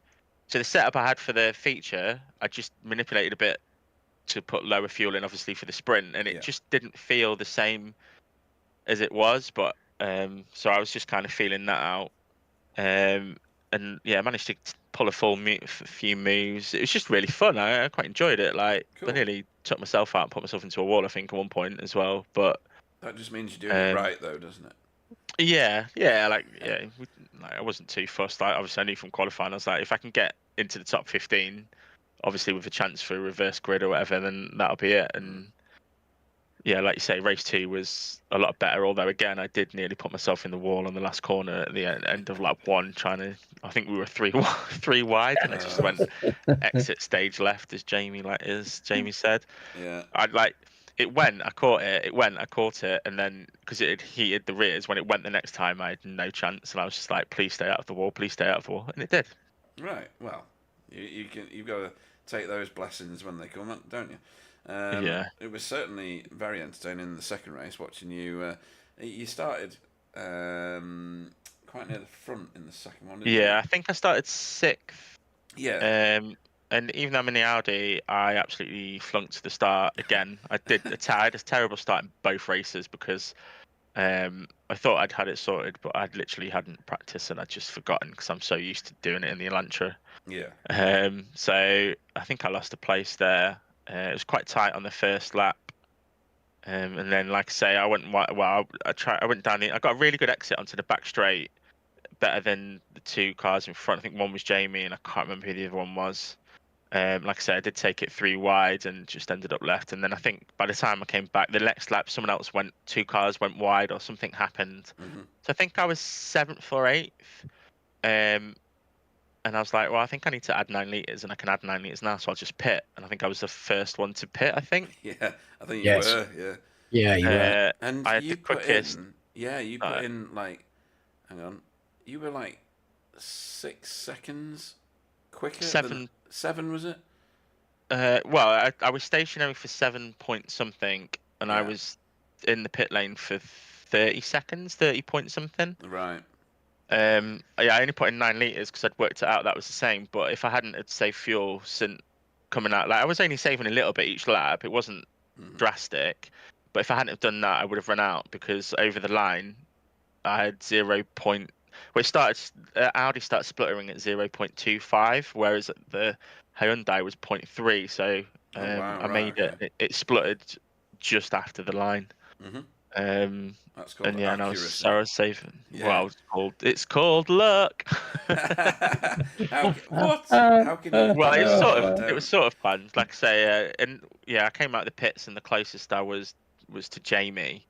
It could have gone horribly wrong, but I was committed as I turned in, and luckily I managed to lift off and not hit him, and then managed to keep him at bay. Even wasn't because he was there. I had to be a bit more aggressive with the fuel just to get a little bit of a gap, so I could then start saving that fuel. I wasn't expecting to finish third, so I'll take that. Yeah. I think it's my first podium in the season, and Audi's second and third. Yep. Great So result. yeah, overall, I'm pretty happy considering I didn't qualify. I think I would have qualified in the top 10, but it looked like there was a train, so it was really difficult. So probably no one would have probably moved forward. So it was all on the second race, and instead of having outright pace, it was more strategy this time, and it worked out. And that stuff only comes from racing these guys and having to think like that. So that thanks goes out to like Sam and Spencer for turning up, and then everyone else turning up and having to, like I say, think outside of a box rather than, oh, I'm just going to drive really fast and then pit and then spend 10 seconds extra in the fuel or whatever. Yeah. But it was good fun. The whole thing was great fun, like 30 cars on track. Yeah. It was a heck of a spectacle, Stephen. My word, it looked fantastic. Especially at night. I quite enjoyed that bit. Yeah, it was an awesome thing to watch, like Alan says. And Donington next week, so no wobbling. Oh, is it actually? He's already bowed out. Yeah. I love that track. I know. Yeah, me too. The schedule this season is absolutely immense. It's really good. There's some very, very entertaining tracks on there. And we've got Portimao that's been swapped in for Nürburgring, which is only a good thing for a league like this. Portimao is an amazing track as well. Yeah. Everything I've driven it in so far it's just so much fun. Yeah, something tells me that Miguel might be okay at Portimao. Not too sure why I think that, but we've got that later in the season. But for tonight, I think you got a good points haul out of the night. It could have been a whole lot worse because of what was going on in race 1, but you've recovered it very, very well. Anybody you want to have a thank to before we let you go? Yeah, obviously you guys for putting on the whole shabazz. The rest of my team for having decent races. The rest of the guys that show up and do it and make the racing fun. I feel like that's it. I bet I forgot something, but yeah, no, brilliant. It's just fun. I'm just having a smile and a laugh. It's been good. Good, and that's what we're here for, isn't it? Yeah, well, that's you can't hear anything better than that. No, that's just what you want to hear from drivers, isn't it? Absolutely. Taking my mind off everything else, and that's the most important thing. Yeah, absolutely brilliant. If this is a cathartic thing for you to do, then do more of it, because you can't get many things like that in life. You really can't. Great to hear that, and glad you're enjoying the leagues. You are one of our previous champions, and I hope to see you on that top spot again. Imagine the certificate you're going to get if you do. The luckiest man alive. You need to get one. Frame. You do, yeah. You need to get a frame. He is the luckiest man alive. I just want to stand in his aura so that I get some of that look. Stephen Lucky Wookie Walker. Yeah, cheers, guys. Thank you. Yeah, good night, Stephen. Good night. Oh, dear. Right. next into the booth, and a welcome re-addition to our league is, let me find him on track, Jamie Wilson. Good evening. Hello, hello. Hello, and welcome back. It has been too long. We all very much understand why. I have already mentioned the livery and what it's there to represent. It's up to you if you want to talk about it more. I know you wanted it kind of understated, so Asper and Lung UK is the paint scheme on your car. Anything you want to add, or are you okay with it? No, thanks for sort of shouting it out a little bit. Yeah, it's obviously a charity that is close to my heart now, given recent events in my life. And, you know, something that my mum struggled with for 20 years was lung health, particularly COPD, chronic obstructive pulmonary disease. Yeah, I mean, that charity is formerly known as the British Lung Foundation. Think of it as kind of equivalent to the British Heart Foundation. It's that kind of thing. Mm-hmm. And yeah, they do good work in trying to better understand diseases of that type and to help those that experience them, because a lot of them are like COPD are degenerative diseases. They don't get better. They just need to be managed as best as people can, and that's something that is a struggle for medicine to be able to do very well. So, yeah, the more we can do by charitable giving or whatever to charities of that nature, you know, the better it is for anyone that ends up in that position. Absolutely, and well said. And you know, these things aren't going to go away. You're absolutely right. There's plenty of people out there that suffer in those ways. So, folks, if you have some spare pennies, there's not a lot of spare pennies going around at the minute, is there? But if you do have any, this is a really good cause. So, chuck some cash in their direction. It's just have it in the back of your mind. I mean, in my case, like I have the option through my employer of doing a donation through my PAYE stuff, and there's a big list of charities. Just consider Asper and Lung UK as if you're in a position to do so. Okay. Now we need to talk about your return, because it's been pretty good and spectacular. Where did you finish in the first one? Hang on a minute. Jamie Wilson, 11th. And in the second one, 6th. But that wasn't the story. The story was the second race, and you keeping people behind you for such a huge amount of time, getting right to the very front and sticking with the lead cars. That you had that Veloster pretty nailed down around here. Yeah, for most of the time. I had a couple of little moments there. Who didn't? Honestly, wait till you watch the broadcast back. Good grief. Oh, I saw some of them in front of me. Yeah.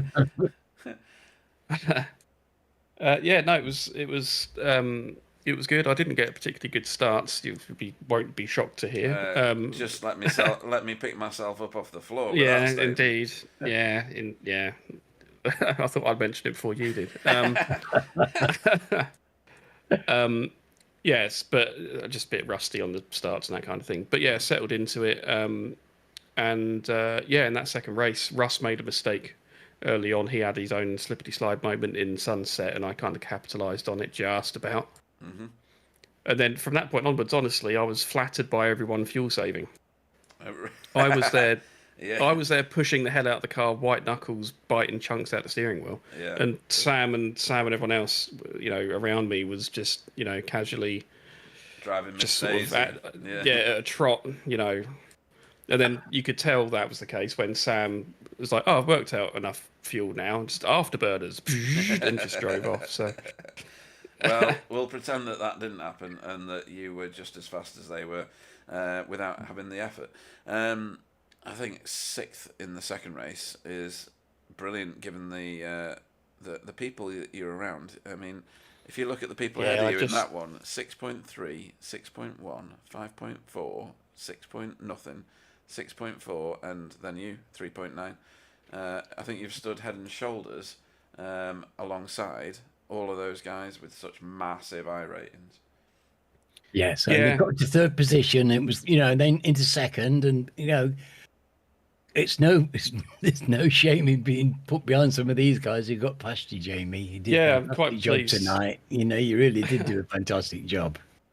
Yeah, it's quite rewarding to go, as much as it's a bit naff to go backwards at the end there. It's quite good to go forwards and then go backwards, because at least you've demonstrated there's a bit of momentum in the right direction. Absolutely. But at the end there, the lap times of Spencer and particularly Miguel. I mean, I did like an absolute balls to the wall, like amazing lap. My delta was like huge, and I was like, bloody hell, that's a good lap. I wonder how far off the fastest that is. 2 seconds later, the car in 6th place, which is Miguel, 7th, whatever it was, has done like a time that was like 1.3 seconds faster or something. And I was like, that's not real, surely. Surely I think everyone else was thinking that as well, though, Jamie. You weren't the only one that was thinking that. Yeah, but I was the one thinking that with them both right up my chuff at the time. So I did feel for you a bit, actually. When I saw them coming, I'm thinking, crikey, I wouldn't want to see them two in my rearview mirror at this stage. And it's bad enough. It's bad enough having Spencer like applying pressure, but then knowing that he's got Miguel behind him, the distance of a gnat's todger behind him, it's just like, this is going to get pretty intense. So I did fight it a little bit, but not really. I mean, I think I needed a bigger gap before that. To make that work and just kind of run the clock out, and then they would have caught me at the line, but I couldn't build that gap enough, so it was an inevitability, sadly. But still, that still puts me ahead of a bunch of people that I didn't expect to be in front of, like your Pete Newman and Jay and people like that. So I don't know, you have to inform me, because I'm a bit out of the loop with who's in what and everything, but I don't know how I did in the Pro-Am standings with all that. Where were you? Just a minute. He'll click his button and tell you. So you were 3rd in the first of the races in Pro-Am. So it was That's better than I thought. Jay Corley, Carl, and then you. And in the second of tonight's races, you were the first of the Pro-Ams. Right, good stuff. That's the result. Yeah, I'm happy with that then. I thought you were. I didn't want to say anything, but I thought you scooped it second one. Yes, fantastic. Yeah. Well, that's the joy of the three classes. That is something that is now a topic that I can sort of think about. Yeah, absolutely. No, I think it's a great addition. It's really given a bit of focus to everybody, hasn't it? I think it's lovely. That's working so well. It's great to have you back, Jamie. Honestly, from the heart, we're just glad to see you back and with us. Yeah, thank you, and thanks to everyone else. I had a bunch of nice messages throughout the whole period, and including from yourself, Pete, as well. And I did read them all, and they were very much well received. So, thanks everyone for also just making me feel welcome to come back and that kind of thing. Absolutely. It wouldn't be a BSTV league without you. I think if you look at the most races in the participation bit, I think you are head and shoulders above everybody else. You'll notice that you've got an extra channel now. For V8s, because we're having those discussions this weekend. Hopefully you might be available for some of that. If you're not, then I'm ignoring about doing the Sebring 12-hour at the moment, so I'm not sure. Yes, okay, fair enough. If not, I'll keep you up to date, and we value your contribution as always. Anybody you want to have a shout out to that you haven't already mentioned? Just in terms of just a good performance tonight, I want to shout out Loic, because I thought that was very, very well driven. It was. We'll race each other really very hard at points in that, and it was all really, really good stuff. Really enjoyed it. And Remy as well for a time at the start of the first race. Yeah, those Boots and boys are good, aren't they? Yeah, well, I've been away since they've kind of joined in certainly since Remy has anyway. So there's a couple of new names in here for me. Not just ones this season, but from the tail end of last season as well. So it was a pleasure to be racing those guys as well. Absolutely, very well said. And we will hopefully see you this time next week, racing at Donington, which is a track I know that you enjoy. No wobbly either, so bonus point. Yeah, I mean, what else could you possibly ask for? Exactly. And it's the right version, I think. It's national, isn't it? It is, yeah. Yeah. So awesome stuff, and we will see you next week. Jamie Wilson, everybody. Cheers, guys. Right then. And there's no Jay Mr. Dixon. Yeah, there's no Jay Corley. He must have needed to get away, sign some autographs or something, sign some people's chests with his fame. But we do have Chris Dixon. Good evening. Good evening, guys. Good evening. Let me find How are you doing, Sir Alan? I'm doing fine, my dear. It's lovely to see you in here. Yeah, it is. Yeah, I thought I'd better jump in. I was going to last week and I forgot. So I thought I'd better come in and say hello. Yeah, enjoying the race and look forward to next week. Good. That's what it's all about. Yeah, Donington. Yeah, there's a lot to learn from these guys that you're in with. Yeah, there is. Yeah. Yeah, so even just following some of them round some lines on some corners, if you can keep up, I know I struggle with it. But 27th in the first race, with some serious cars behind you, if you take my point. 25th in the second race. Where are you in the standings at the minute? Ooh, let's have a look. I'll be minus points. Well, if that's They're all what it is. points. They're all points, aren't they? Doesn't matter if they're minus. And anyway, Chris, you're an improving driver. Yes. That's That's thing. it. Yeah. You're an improving driver. You've put on in the last year. You've put on a lot of pace. Yeah. So you're propping up at the minute. So you're showing your strength. But there's only one direction to go then, isn't there? And that's up. There is, yeah.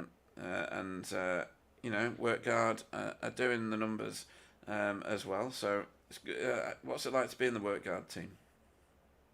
Yeah, it's good. I mean, we've got Fiona back next week.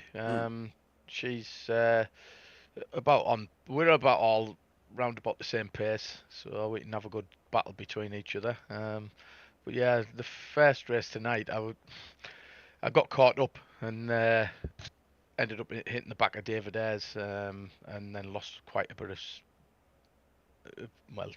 of ground to Andy.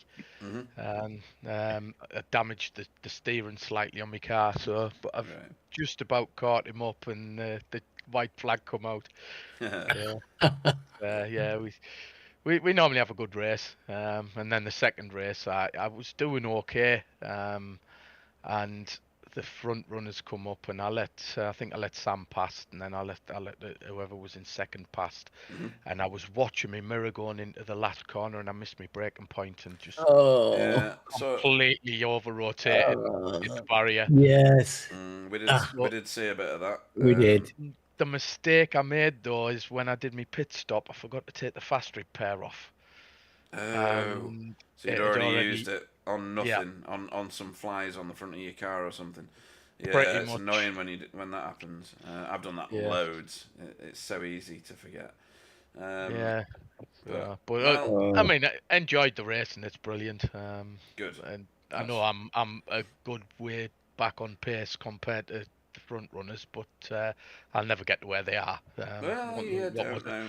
Well, you're heading in the right 12. direction, and the thing is, we've got an AM and a pro am and a pro sections for this reason. Yeah, and that's because why it's good. We welcome everybody into this league. We expect good conduct from the drivers. We don't expect everybody to be brilliantly fast. Yeah. Yeah, it is. I mean, the lads are brilliant. They help whenever they can. Most of them helped out just during the week in the practice that we do. Yeah. They all help out and try and show. I mean, my first lap round there was a 2-minute 30. Right. So that's a really good improvement that you've already achieved. Yeah, well, down. I think my quickest tonight there was a one-off track on it though, but it was a 2-minute 16, which I was aiming to get in the 16s. So goal achieved as well, matey. Yep. Yeah. That's what you got to do. You got to set reasonable goals for yourself. It's easy to get like jaded and disenchanted with racing, especially on iRacing when you're in the company of the guys you're in here with. But set yourself reasonable goals, get some time in the car, learn from the guys that are around you, learn the racing lines, learn from their telemetries if you can, when they're lifting, when they're braking, how much brake and how much throttle they're applying at different points. It all begins to make sense eventually. And if you're anything like me, you'll still be rubbish at the end of it. But at least you did the But at least it's made sense, and you know why you're rubbish. Yeah, exactly. Yeah, yeah, that's the good thing. But I think. Well, look at Andy. Andy turns up week in, week out. And he's always had to fight for every inch of territory on the track, and but he keeps coming back and he's improved, and he's an inspiration, I think. He is. He's a really good lad to race with. I've raced with Andy in few other things, and I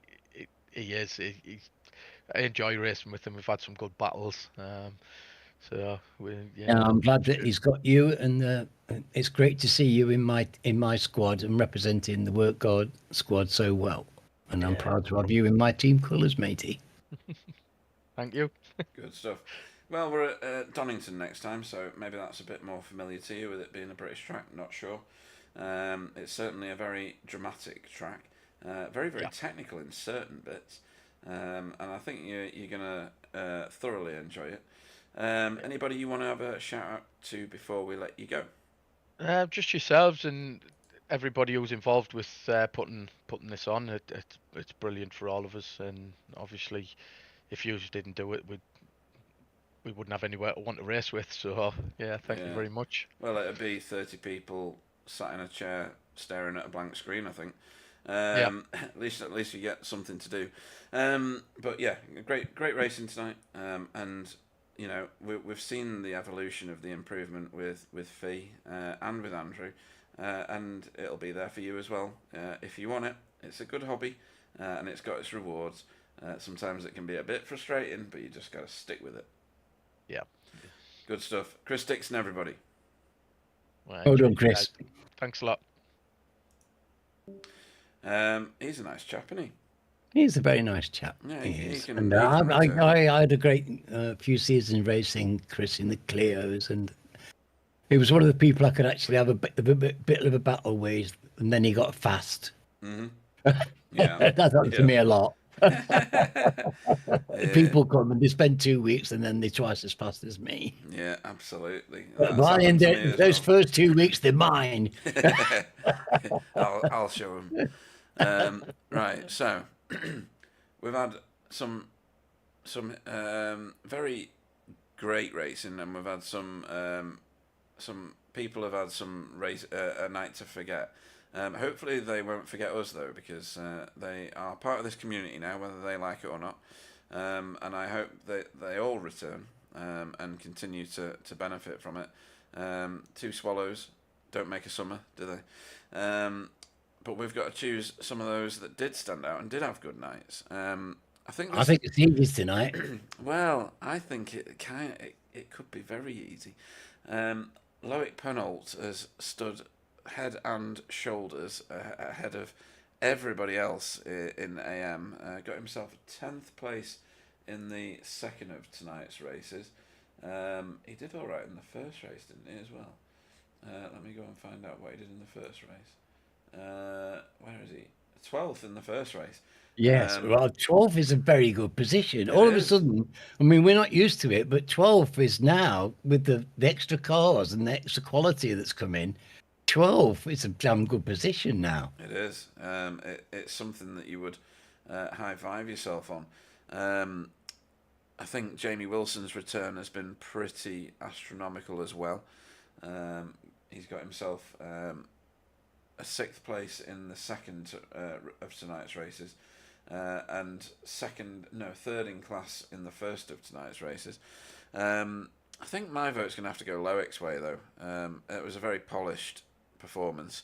2 results in the top 15 and a top 10 in an AM class car. I think that's worth shouting out about. I think you're right. Yeah. And which would be my other one? Ben, Pete, since you picked one of mine, you picked the other one. I reckon you're going to go Jay Corley or something like that. Well, it would be, but I'm going to give it to Jamie. Oh, you're going to give it to Jamie, right? Okay. Yeah, because he's come back to us, and I want to mark it and say thank you, and you're very welcome back. And actually, he drove the wheels off that car tonight. He's done a brilliant job with it. He was my other choice, obviously. Yes, I know. Well, this is it. I had 2 on my list, and because there was just 2 obvious standout drivers. The other thing, though, about it, Pete, there was so many good performances from so many people. And I'll. You know, it's like it's very difficult when you've got like 6 in the midfield and 6 at the bottom and 6 in the top, and you want to give them all something because they've all driven to the best of their ability, and all entertained and all had a good time and all been part of the league, and you want to give them all something. Yeah, You do. So there's more deserving people out there than we can hand out a quick thank you to. But I think they're the two. For me tonight, they were the obvious two to celebrate being here. Yeah, definitely. And I think I've used this analogy once before, and I think it rang true. And it's particularly out there for James and for Valentine, and there was somebody else as well that had a bit of a rough ride in the first of tonight's races. In the 24-hour clock of their race, it's 1 minute to midnight that has, at the minute, defined it in their heads as being a bad night. But when you consider the performance that they've put in and the entertainment they had up to that point, that success and the super fast laps and the close racing until it wasn't, and until it was too close, it overshadows it, and it shouldn't, because the performance up to that point was fantastic. So I hope that those people come back, because they deserve to. Yes. So, and on that note, we'll bring this broadcast to a close. It's been a fantastic roller coaster of a race here at Sebring. I've thoroughly enjoyed every second of it, even the bits where you're cringing because you've got three cars all together, three wide, going through sunset. You kind of know what's going to happen. You hope it doesn't, but sometimes it just does, and that's what racing is all about. It's the highs and lows of racing in general. Thanks to everybody that raced. Thanks to everybody that was on the chat. Thanks to you, Alan, for joining me in the booth, and thanks to everybody that was watching. You're what makes it worth doing, and I love every Wednesday, and I'm looking forward already to next week. I'll hand you over to Alan, and I'll say good night, everybody. Yeah. Well, yes, and I'm with Pete because I'm looking forward to next week already. But yeah, another fantastic night's racing, and yeah, there was some awesome bow clenching moments out there tonight. But we're a mature bunch of people, and there will be lots more to come. Fantastic racing. We've had an awful lot of people who come in here tonight who've been very happy, and that just makes me feel great. And I look forward to the rest of the season with some relish. See you next week.